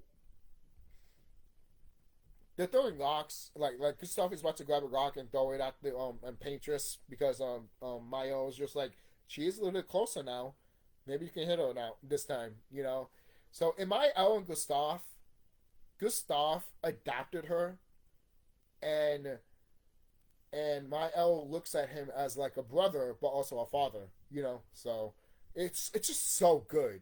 It's so good, especially after Gustav dies, and they bury Gustav basically, and Volso is with them at that point. Volso, let me spoil it because, should I spoil it here or should I wait until I get to the point? You know what? I'll wait until I get to the point. Just to keep you guys invested. I got you. Let's see. Um, so eventually you play as Vorso. If you go back to where Gustav died, you can get his soundtrack, his theme, basically of you know his character theme. Um, they play it when he died, so. Oh, so good. It's so good. And there's pianos in this game that if you used each character, they have their own little themes and it tells who they are basically. It's so good. It is. It's so good. Um so after you have Vorso, Vorso has everything that Gustav has. The only difference is he uses a dagger and a sword, which might be disappointing for some people that are like, I want that gun and sword. Yeah, I don't blame you. Because Gustav with that gun and sword was lit. The fact that some people think that you probably downgraded to a dagger and a sword, it's like, I mean, I'm not going to blame those people that think that way. Um, but for some reason, too, I look at it as like, oh, the future is now old, basically. Because Gustav basically has like a, if you really think about it, he's, like I said, he's the gunblade type. Because you're using a gun and a blade, basically.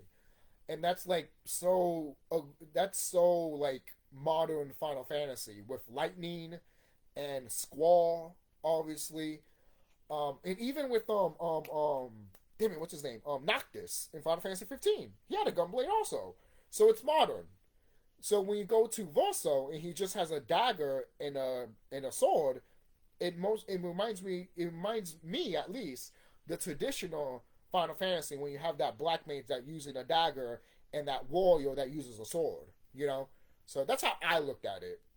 Even though, even though that you, even though if you think that you would think, Vorso would have black magic, like a black mage, but he doesn't. He doesn't. He can heal himself, but he can't heal other people like Gustav, except if you use the items, obviously. So there is that. I gotta mention that too, just in case for the people be like, items, you know, bullshit, no, Snickers, oh, I have to, I have to. That shit was too funny to pass up. Um, but snitches, Snickers, nigga. Oh, oh shit. Sorry. It was again too funny to pass up. Sorry. This is coming from an alpha man, so sorry if you get offended by it. You shouldn't, especially if an alpha man saying it, he's just making it into a joke. So calm down.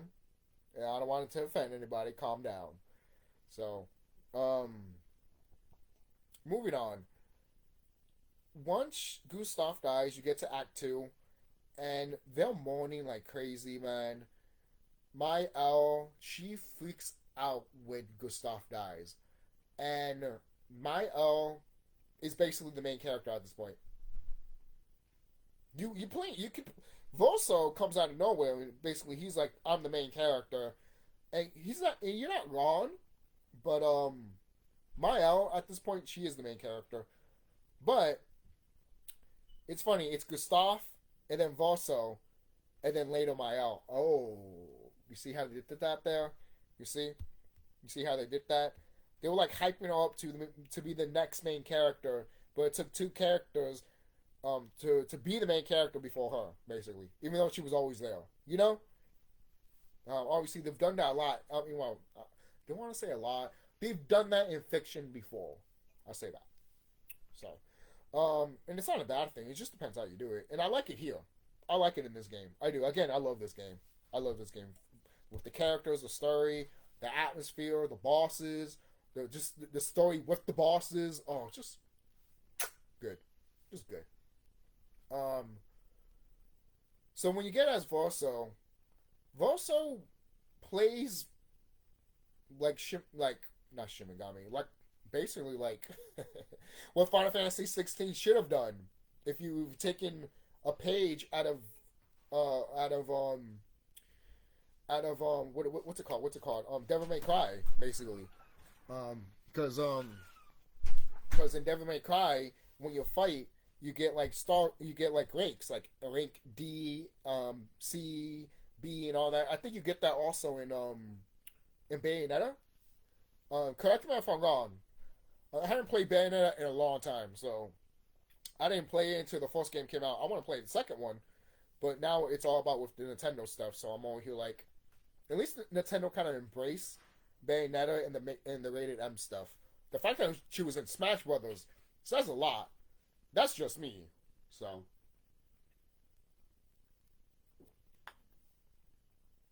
I mean, for crying out loud, they didn't put Conquer. Conquer's Bad Fur Day. They didn't even put him in it, but they put Bayonetta. No, just saying, just saying.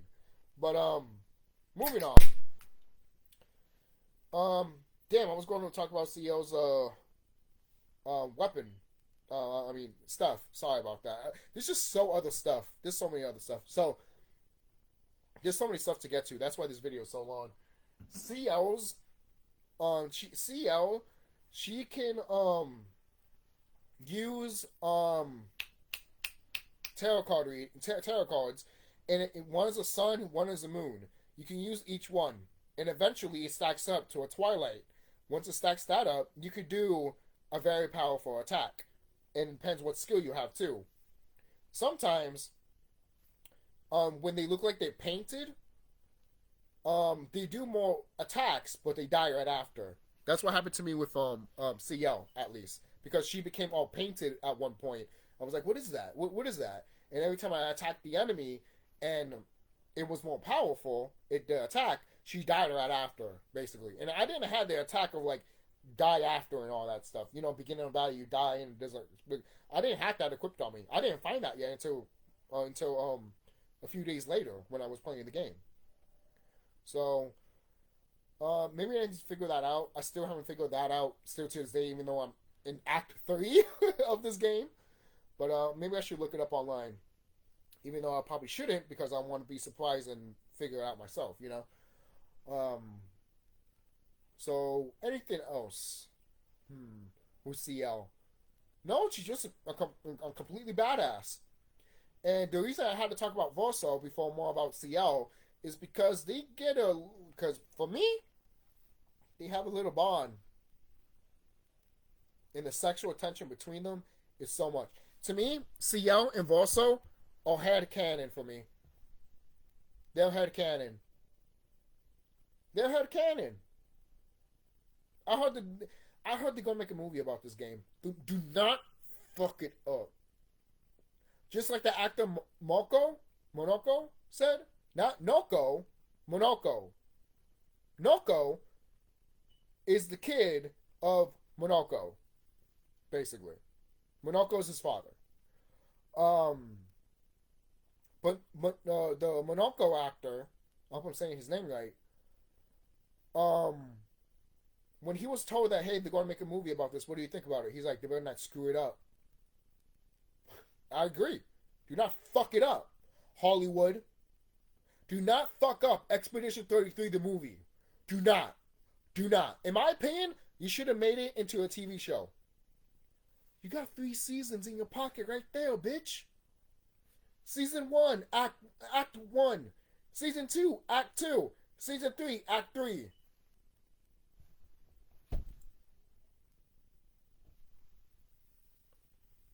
Like, I think it would be better if it was a TV show. Because if it started out bad, for example, the TV writers can reaccumulate that. They can fix that. They can always do that. But when it comes to a movie, what's done is done. You know? Because I've seen shows before when people started hating on it and bashing it, and then eventually they change it up a bit so people can actually like it a little bit more. Even though people already liked it before, but there was, you know how some people like to bitch and all that stuff. And especially if it's like a big crowd for no fucking reason. They were like, fine, here's this. Are you happy now? Yeah, you dumb fucker. You know? No, sometimes it's like that. Sometimes it's like that. I can't blame people that are in Hollywood that act that way. Because sometimes it's the same thing on YouTube. You're like, calm the fuck down. Calm the fuck down. Not all of it is the same, obviously, because look, There's going to be some bullshit out here, and I will bash it when I bash it. But I'll always give flowers when I see great things or good things, you know. So, especially if I like it, you know, like this game.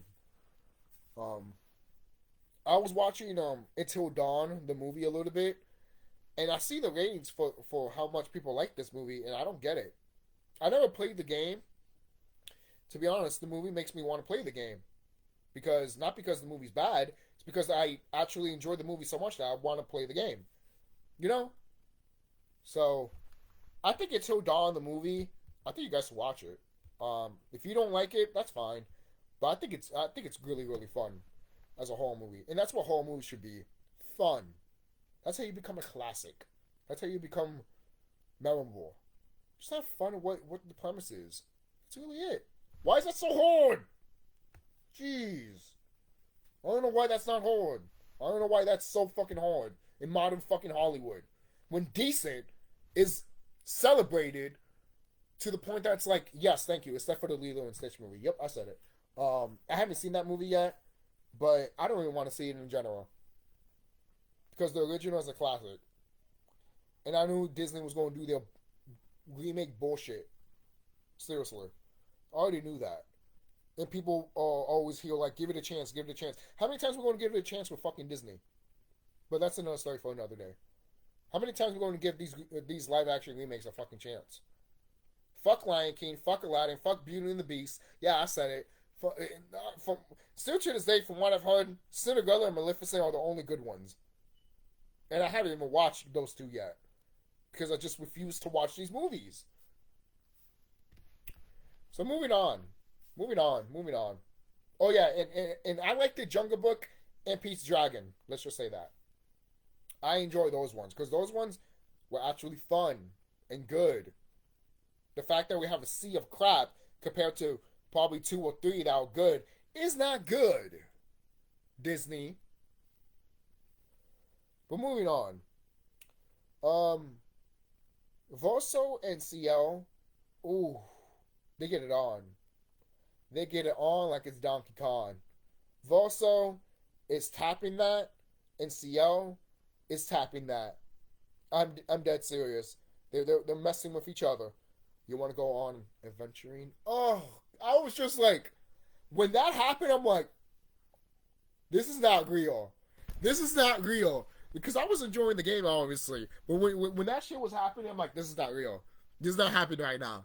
This is not happening right now. I'm not literally, as Volso, going to fuck CL.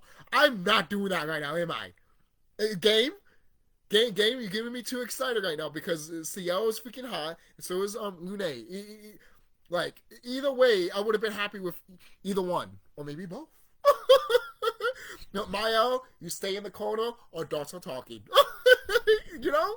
It's like, hey, sorry, kid, adults are talking. I'm 16, and you have a lot to grow. Back off. Go in the back. You don't need to listen to this. I'm not fucking 11 years old. I'm not a kid. In my eyes, you all, go.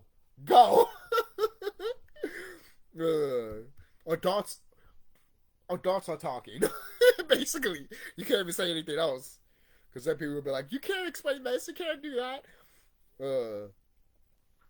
That shit's fucking hilarious, man.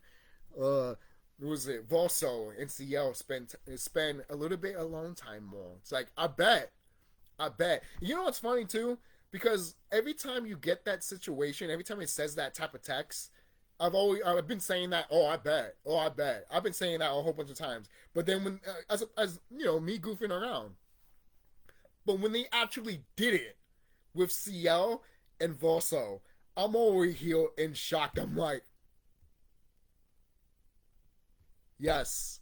The fact that there was an option for you to deny it, I'm like, why is there an option to deny it? What are you, gay? No. The freaking what is it? Futurama. You're gonna get snoot again. Yay! What are you, gay? I love Futurama. Alright? I do. I haven't seen the new ones yet, but remind me if they're good or not. Because I know people love Futurama more than Simpsons right now. Even though I can watch The Simpsons and Family Guy and all that, and some people might be like, oh, this and that, but whatever. I know I can still watch them. But Futurama though, I think Futurama, at least from what I watched, I haven't watched the new ones like I said, but from what I've watched over the years and all that, great. Futurama's good. It's so good. So after the stuff that I told you about CEO also, I can't stop talking about it because I'm just in shock that we got something like that. Seriously, with realistic, not even anime characters, realistic characters. You know, like anime characters, I can understand because you're watching an anime and you know how anime is. They like to be horny sometimes, so you're like, all right, that's fine. You know, but when you see something in real life that's like this, the only time you see something like this is in Grand Theft Auto. They don't show anything, obviously. They just hint it with text, and they just tell it in text, but that's all it needs to be. You don't have to show. The fact that they didn't even show it makes me intrigued even more that they actually fucked. You know, I'm like, they fucked. They actually fucked. Well, it's lonely out here. Yeah, it is. How about you and CO get down to business with me? You know, it's like you're talking about Lune. Yeah, whoever CO.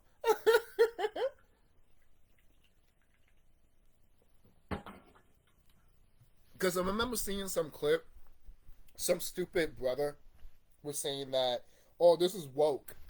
Because apparently CL and Lune cannot be right next to each other, mourning a friend. Or they can't look up at the stars at each other, like little kids. Sorry that they can't do that. And automatically it's woke. They didn't even hold hands. And if they did, who cares? They've been through a lot with each other. Like, I don't get this shit with people. People are stupid. People are stupid as fuck. People are fucking stupid. People are fucking stupid. Seriously. At that point, I'm like, you don't understand the game, you don't understand the characters, and you don't give a shit, so while you're playing it, get the fuck out of here. No one doesn't need you in this fucking goddamn fan base. Or even society in general. Just lock yourself up in your own room with your fucking stupid mindset. To be quite honest with you, it's so dumb. It's so fucking dumb. It is. It's fucking dumb. Seriously, this is why COVID happened. Because stupid people like you. But moving on. Oh, I'm not the only one that's saying that. Calm down, internet. But anyways, let's go to. We're talking about. Okay, might as well talk. Let's talk about Rosso. Rosso, I think Rosso is probably a little bit more powerful than Gustav. Rosso almost has like the same thing as Gustav. Like I said, he does the Devil May Cry type of like ranking and stuff like that. And once you get to the S, he's really good. Like you could keep that S ranking, and you would do so much damage. It's ridiculous. It's ridiculous. You think my L is John? If you put second chance on him, that's how I beat the fucking Paintress with him. Because of that second chance. Second chance is a lifesaver in this game. It is. In Kingdom Hearts, when they give you second chance, they don't kill you, and then all of a sudden you come back. It literally, the health stays there, and then when you don't have enough of those second chances, it's gone, which is fine. But the fact that they never tried to animate Sora dying from second chance and then coming right back, probably says a lot with Square. You know, they could have just reused some other. What is it? They could have just reused an animation. You know when Sora's knocked out and Mickey comes out? They could have just reused that animation. And then just change the color to green. And then put like flowers around it. Green flowers. Green green leaves around it. Why is that so hard? Why is that so hard? I'm telling you, man. Even in Kingdom Hearts 2, I started noticing this company being fucking lazy. And I love Kingdom Hearts 2. But let's move on. um, let's see. Most people are like, oh, it's an action RPG, but and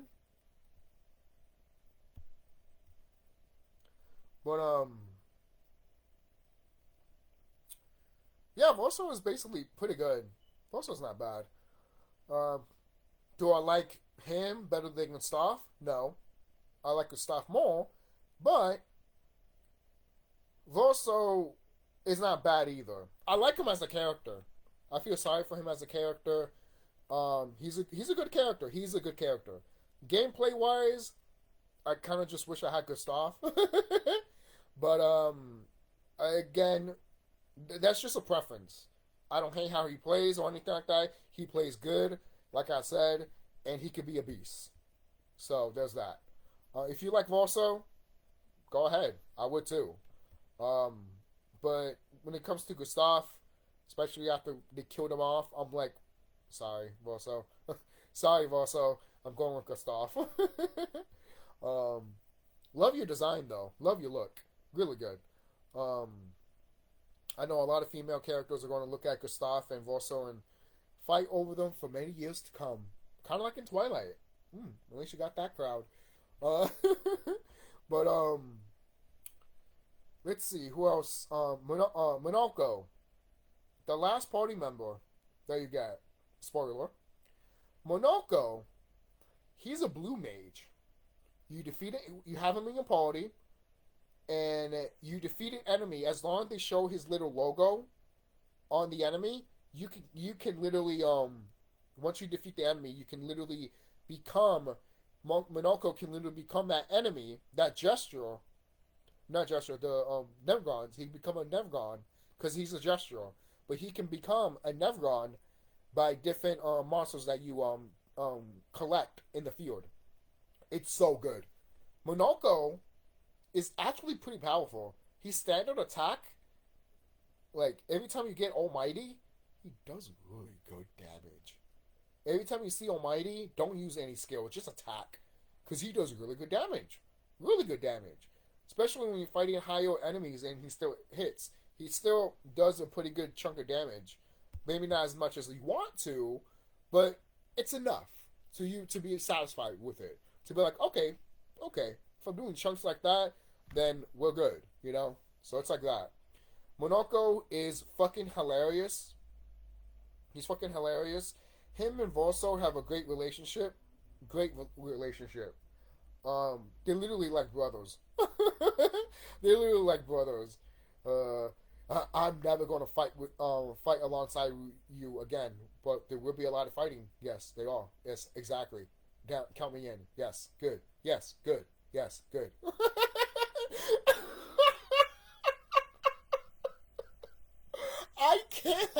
I can't with this character, man. Seriously. And then when you fight the white-haired man again, I'm not going to spoil his name. I'm not even going to spoil. I probably won't even spoil who was he related to. But let's just say this right now. Well, maybe I'll probably say it later on. You know, this video is almost 2 hours long. Is this my ever first 2 hour long video? But anyways,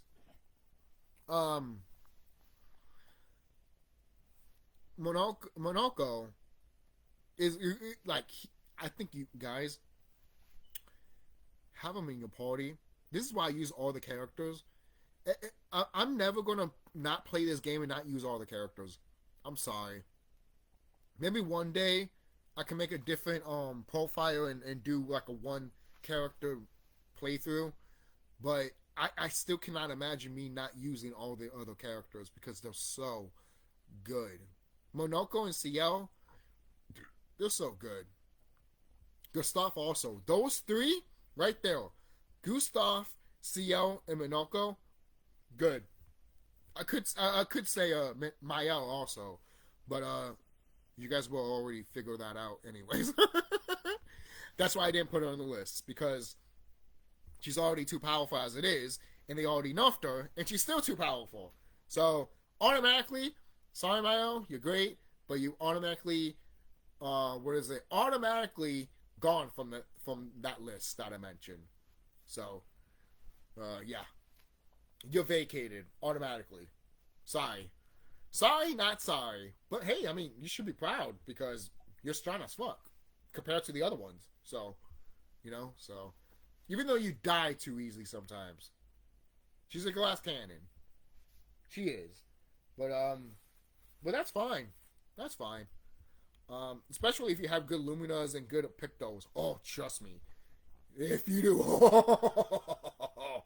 trust me, you won't be that upset. Trust me. Anything with Monoko? He does have a skill that can put buffs on your character.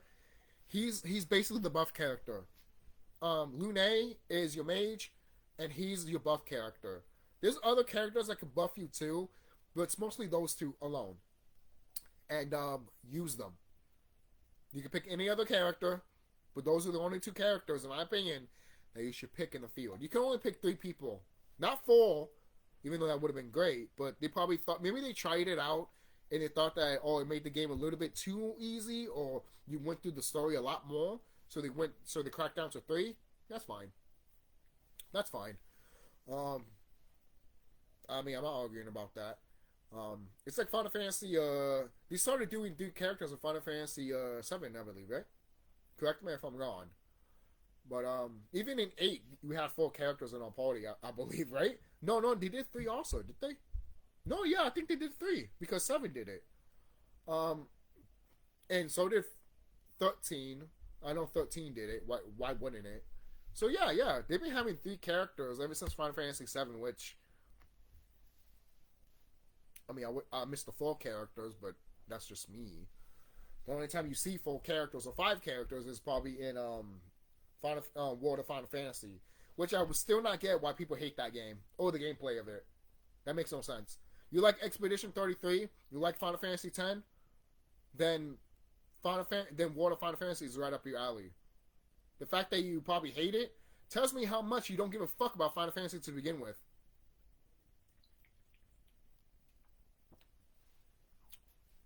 I should tell you, you're probably not a Final Fantasy fan, because that game is a celebration of Final Fantasy. And the fact that you people don't see it tells me you're not a Final Fantasy fan. But you didn't hear that from me. So, all these characters are good. They all play really, really great. So let's go to Act 2. After you defeated the Patriots, and the Patriots almost looks like the creator. You see the creator in the beginning of the game when you find Mael, and he has like literally a no face, and he's all gray and floating and stuff like that. Yeah, I think he has like a little bit of a gray cape, a little bit, but it looks kind of broken, a bit like torn or shit like that. So now we're going to get into more spoiler territory here, and we're about to hit 2 hours. So look at that. So when you defeat the Paintress, I told myself this a long time ago when I was playing through the game, and I was even talking to the characters. You know how you talk to the characters on the screen because you like that as a gamer? I'm literally looking at the screen. I'm like, how do you not know that if you defeat the Paintress, all of you guys will just disappear, or some shit will happen even more bad? Guess what? I was right. I was fucking right. We defeat the Paintress. We find out the Paintress is Vorso's mother. And you find out also, during the game, that Mael is related to the Paintress. Because the Paintress's daughter looks like Mael. So every time you saw that person that looks like Mael with the mask, that is the version of Mael that is out of the painting, but also in the painting. It's fucking confusing as shit. And most people might be like, wait a minute, you just said out of the painting and knew the painting. So you're going back to the Super Mario 64 thing. is like, holy shit. Yes. Before you get to Act 3, all the characters disappear. You defeat the Paintress, you go back home, you go back to Lemuria, right? Yeah. And you're celebrating. There's a kid that is upset that Gustav didn't make it, so he dropped his book. So he's kind of mourning Gustav because he looked at him as like almost like a father figure, almost like a brother too. There was kids in this game that literally looked up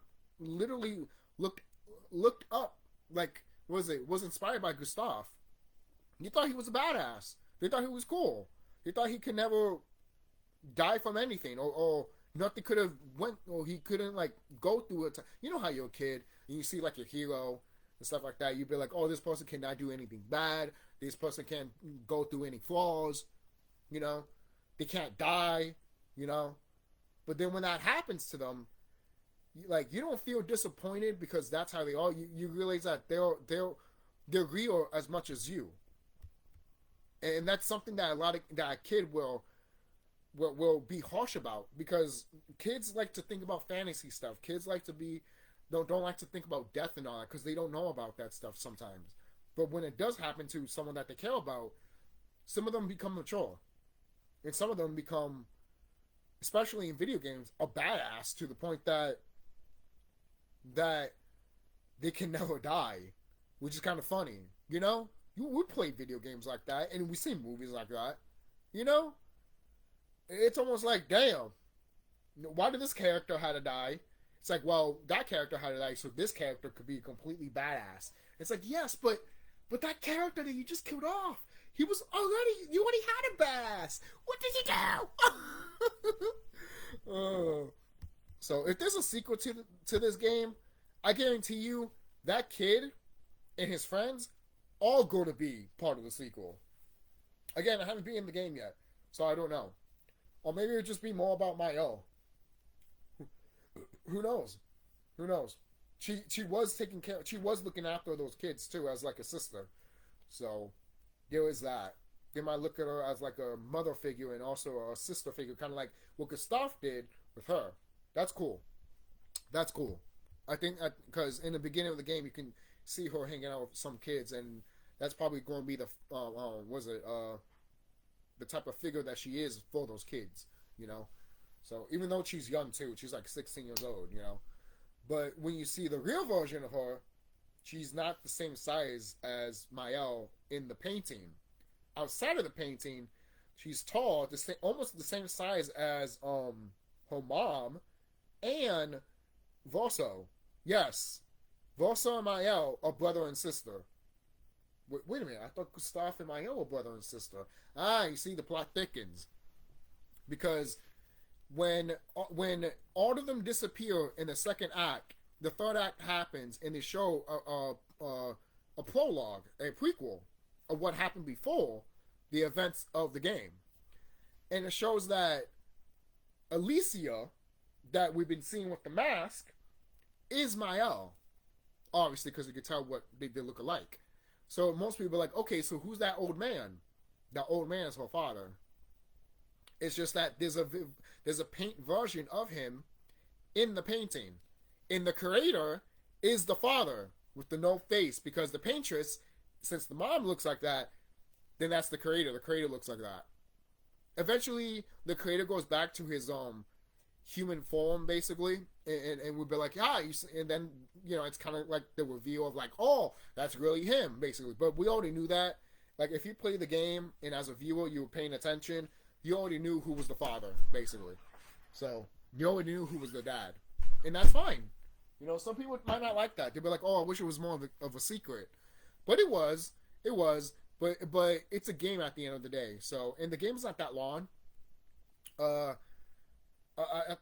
was in 30 hours of the game when I beat it, and now I'm like up to 50 hours with the game now, because I took so much time of like leveling up and doing other stuff. So there was that. I haven't talked to Alicia in the game yet. I haven't went to the Ringlaw. I hope I'm saying his name right. The guy that has been tormenting you throughout the game, basically. And can we talk about Ringwall real quick? Oh, I hope I'm saying his name right. The main guy, the main old man. Can we talk about him real quick? He literally reminds me of his story. He has a good backstory too, but he reminds me of the Emperor from Final Fantasy 2.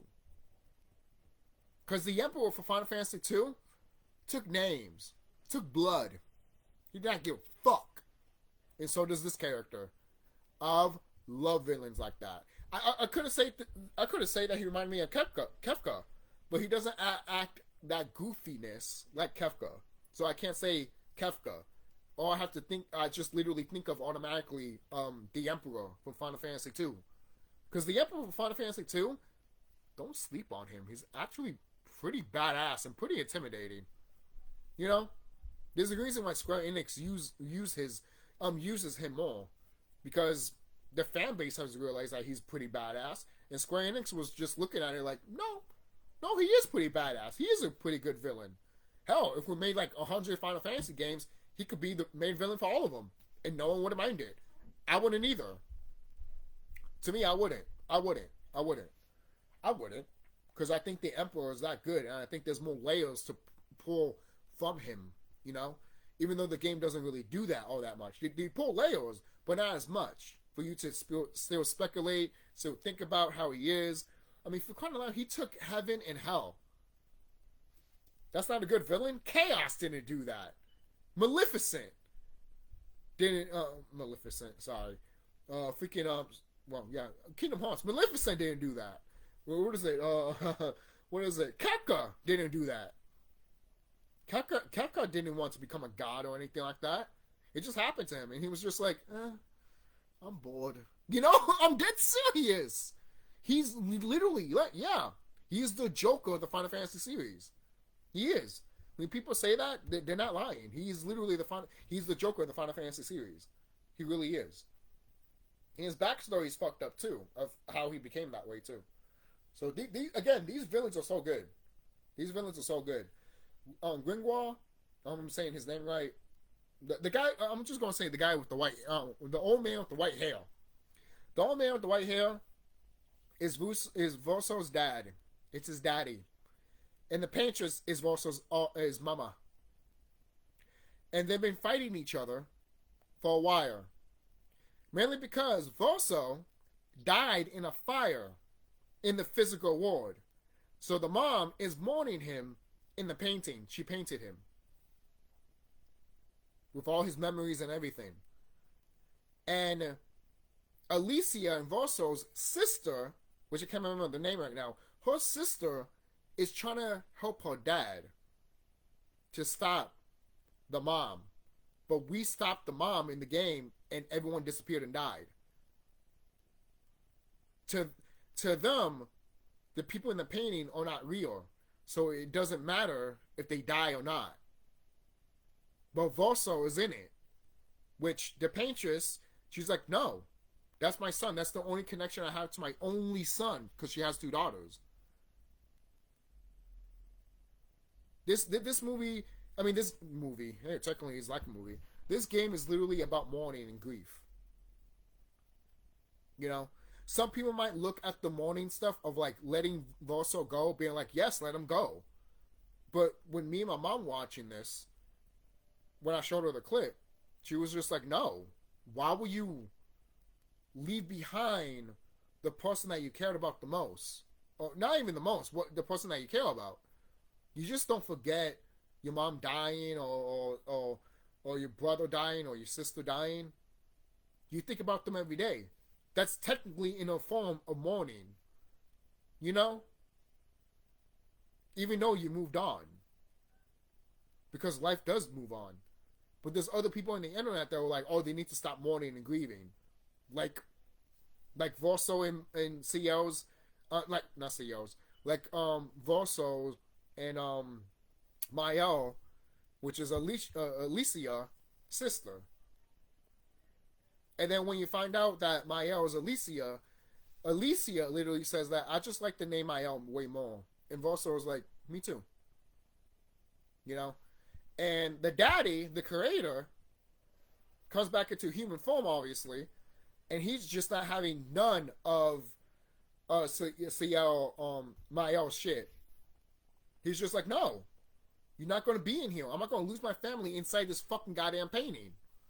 So you can see what he goes through, because the daughter of the sister of Vorso and Alicia, she feels the same way. Because when you talk to her as Alicia / Mael, she's literally like, oh, mom had enough mourning. We've all mourned. You know? And she's over here like, yeah, Vorso saved your life. I love him and hate him for that. Like, she's the villain, man. She's the villain. She's the main bad guy. She's the main villain. When I went through that shit, I'm like, she's the bad guy. She's the main villain. I'm sure her heart is in the right place, but she's a villain. She's a villain. She's a villain. And most people will be like, oh, it's not about villains and all that. Nah, man. I don't give a shit. This is still a fantasy game. And there's always going to be a good and a villain. Always. Even when they try to tiptoe it and say that it's not. It happens. And that's fine.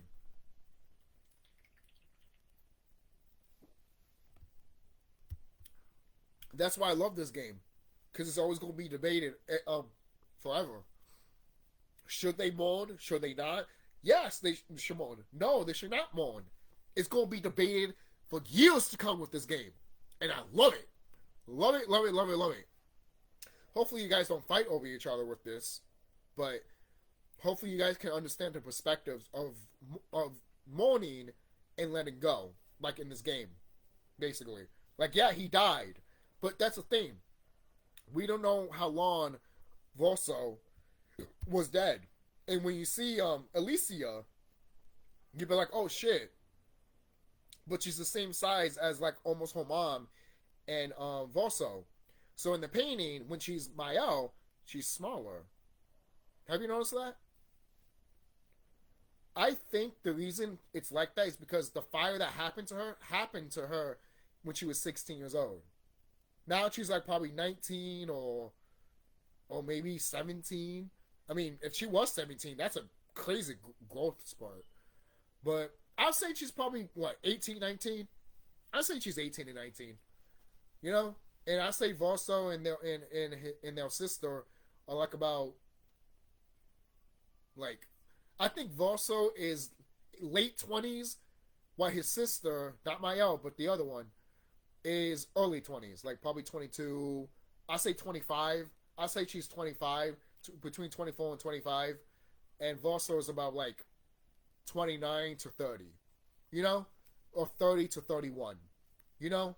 He looks that type of or maybe 32 to 33. I don't know. That makes sense, you know, because 33 is a big number in this game, right? So there's that.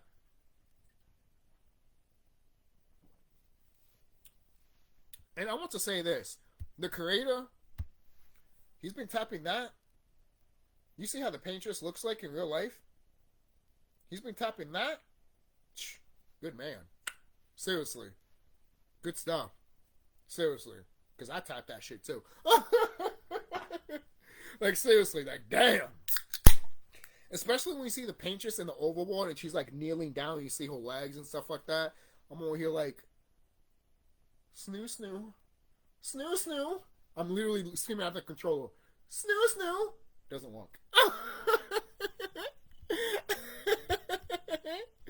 But, anything else? So, okay, everyone disappears. You find out about Vorso and Mael. They're related.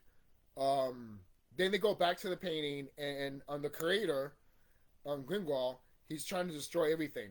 Because the mom, the paintress, created life, while the dad, the creator, created death. Ooh, it's so good. So good. And I knew that shit was going to happen. I knew that shit. Vorso knew about it, too. And he never told anybody. That's why Lune, when she comes back, same thing with CL. CL doesn't say anything. But Lune, she comes back and she's like, you fucking lied to us. Not automatically, but she's like, oh my god, we're back. What happened, you know? But eventually when she finds out, she looks at Vorso, you're like, you lied to us. You lied to us. We hanged out together. We spent time together. We talked to each other. And you lied to us. Yo, Lune had my babies. Had my babies. Because I felt for her, man. I felt for her. When I found that out too, I was just like, Volso, you could have told us a long time ago. But Volso tells this to Lune, saying that, hey, if you knew that destroying the Paintress would kill everybody and not bring your parents back, basically, would you do it still? And she stood silent. She stood silent. Because she knew that if she found out all this time that killing the Paintress would destroy everybody, she would never do it. She knows she would never do it. But Volso, in his mind, he was like, I have to take her out. Even Volso, the painted Volso, knows he should not be around. But Mael and the Paintress, they want to keep him. They want him to still be alive. But the other sister that's out of the paint, she wants him gone, and so does the dad, the creator. And the thing is, they're not being bad people. They're literally being like, look, I've mourned, dad has mourned, but eventually we need to move on. But the thing is, too, you know what's fucked up? They want to get rid of everything that's Volso, though. They even want to get rid of a painting. The paints that he made, they even want to get rid of that. They want to scrap everything of his life. And that's not a good thing. That's why me and my mom looked at the clips when I was showing her about the game, because I went through it. And and she was just like, no, you just don't, she was like that too. You just don't wipe away everyone's history. You just don't wipe away your loved one like that. That's like if I died and my family decided to be like, oh, okay, he doesn't exist anymore. That is the type of talkness that we're talking about here. When people are saying, when people are talking about grief or moving on. Or should they grieve? Yes. Should they not? Should they grieve? No. Move the fuck on. Understandable from both ends. But at the same time, you got to look at this. They were trying to get rid of Volso altogether. What do you think Mael slash Alicia was just like, you can't just get rid of him altogether. Like, you're going to scrap every memory of Volso? Basically? And since she's the painter's daughter, she could paint anybody back to life. She just has to believe in herself a little bit more and focus a little bit more. You know? Like, even Volso told her, hey, just imagine them, basically. You know? So that's why everyone was just like, we could bring everyone back. We could bring freaking, what is it? Gustav back. That's why some people were like, oh, Gustav is not dead. Gustav. That's why I told myself, too. I'm like, Gustav cannot be dead. He cannot be dead. You cannot kill him off like this. What the hell? You know? So, some people might see this as a cop-out. Because all the stuff that we went, all the emotions that we went, now it's just a paint. They're inside a painting, and anyone that's in charge of the canvas can make anything. And can bring somebody back to life just by their memory and just by their thought. Some people might see that as a cop-out. I don't blame them saying that, but to be honest, the story is so good and the characters are so good, you don't give a shit. I even told myself that too when I was playing this game. I'm like, some people might see it as a cop-out. I'm not. Because the characters in the story are so good, who gives a shit if that's one of the major flaws or you think it's a cop-out? I guarantee you, once the movie is made and it's good, hopefully it's good, and if it is good, if it's really, really good, and the audience has that, then they'll be like, okay, you know, what is it? Disbelief.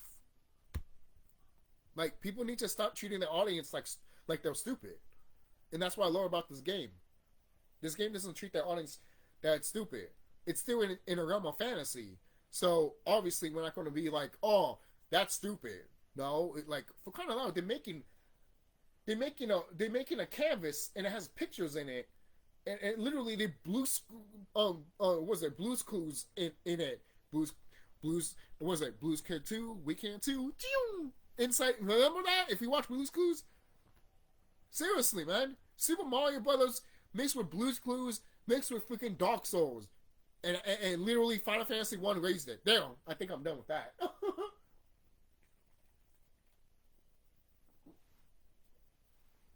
Seriously. Oh yeah, by the way, I did make a video about junk talk. I haven't even uploaded that yet. I might upload this one first before the other one. So I should have talked about that a long time ago. But is there anything else that I could talk about with the game? No, not really. I said what I need to say, especially with the spoiler stuff. And I'm still in Act 3. Again, I need to talk to Alicia. I need to help Minoko with Noko's son. Because when you were fighting Rengon the second time, Noko died. And some people will be like, oh, I didn't felt anything. No, I felt something. You know why? Because you saw this little freaking kid creature talking to Mael, and you know, and we were seeing them and hanging out with him a little bit. Not that much, but enough to make me remember him, to make me feel like, oh, I like this character, you know? And then they kill him off, and then because we meet his dad, and then they kill him off, and I'm like, what the fuck? Now we have an opportunity to bring him back, you know? And then we have an opportunity, right now I have also an opportunity to help, was it Lune with her family stuff. So that's why I wanted, so those are the side things I want to do. And I've been trying to do the Lune stuff, keep dying. There's other areas you can explore, but I went to the area that has Alicia. I haven't went inside of it, but I saw the area basically, right? It literally has a every area that I go to is kind of red, except for I think where Lune is at. I mean, Lune is doing. But when I'm seeing with Alicia's place, you know, it shows yellow, and I'm over here like, does the game want me to go to Alicia first, then do Lune's, and then go to the creator of Grimgar? Do they really want me to do that?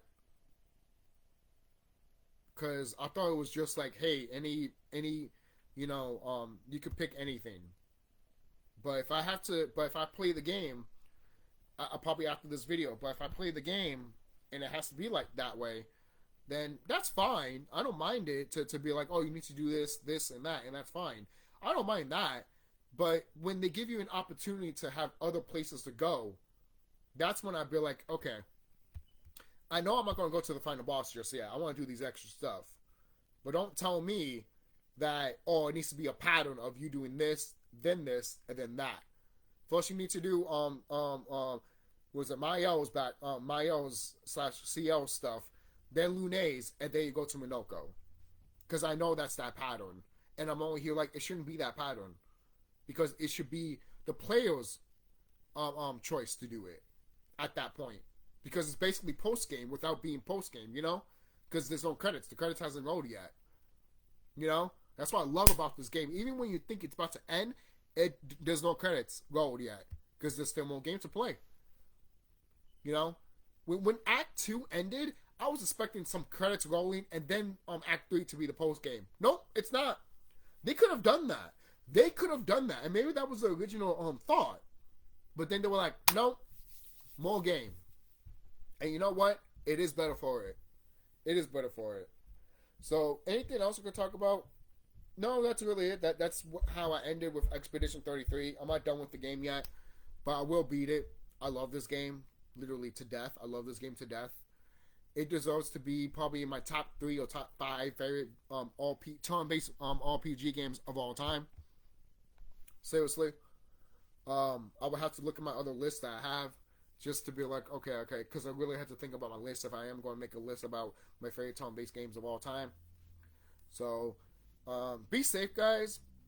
Enjoy this game if you have it. If you looked at this video, thank you for watching 2 hours and plus of me, of my life, of me talking about this game because I love this game. And obviously, thank you for listening to the other stuff that I put tidbits and all that and all the stuff that I was, you know, getting sidetracked with. Because that's how I am sometimes. And if you're in this channel, you're going to get that.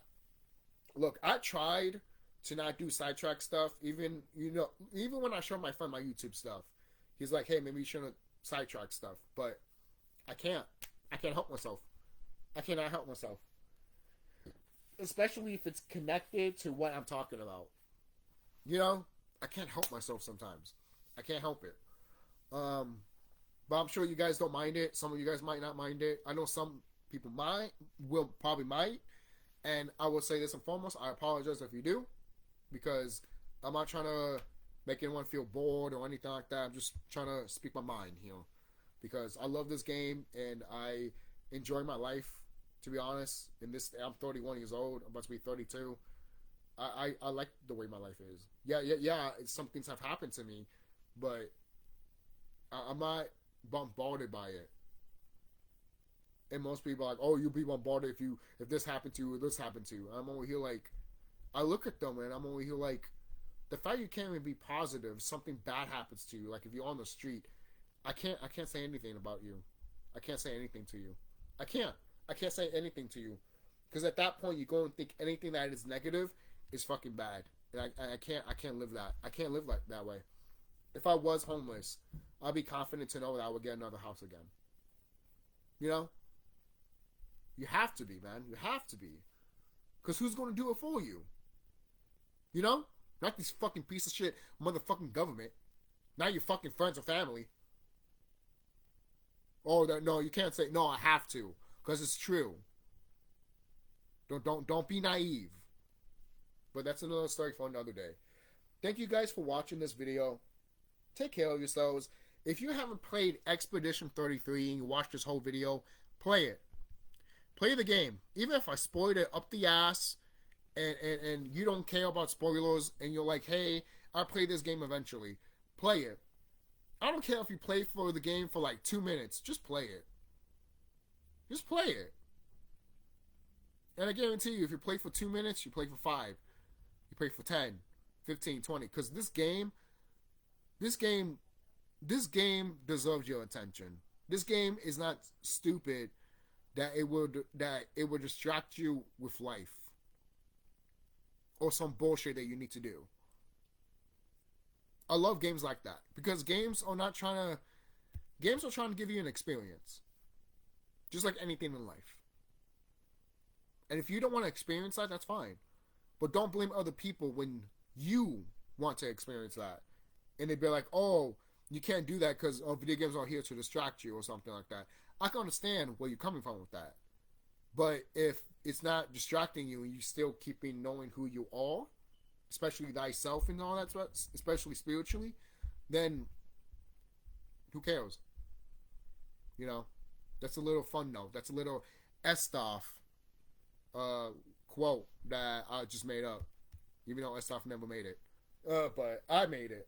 And if he heard me what I said, he'd be like, ooh, you're more of a wee instead of a woo. And I'm going to be like, yes, I am, Estoff. I'm more of a wee than a woo. Because I'd rather be wee instead of woo. But it's like what you said, man. Sometimes, how can you appreciate a wee when we don't have woos? You know? And he will look at me and he'll be like, I like you. And I'll be like, thanks, man. I appreciate you. What do you think he's one of the best characters of all time? Seriously. I love Sqawn. Sqawn is fucking great. So I'll see you guys later. Be safe. Love you guys. And play this game when you have to.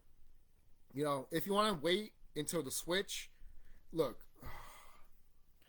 Don't wait until the Switch 2. Just get it on Steam Deck, man. There's a Steam Deck. Grab it, buy it, and play it. Because I'm going to do that too. Because if this PlayStation stuff that I mentioned is still lacking on me, then guess what? I'm just rather buy a Steam Deck and play all these games. And that's something that Nintendo and Sony and Microsoft cannot fucking stop with me doing. So, yeah, Sqawn is fucking awesome.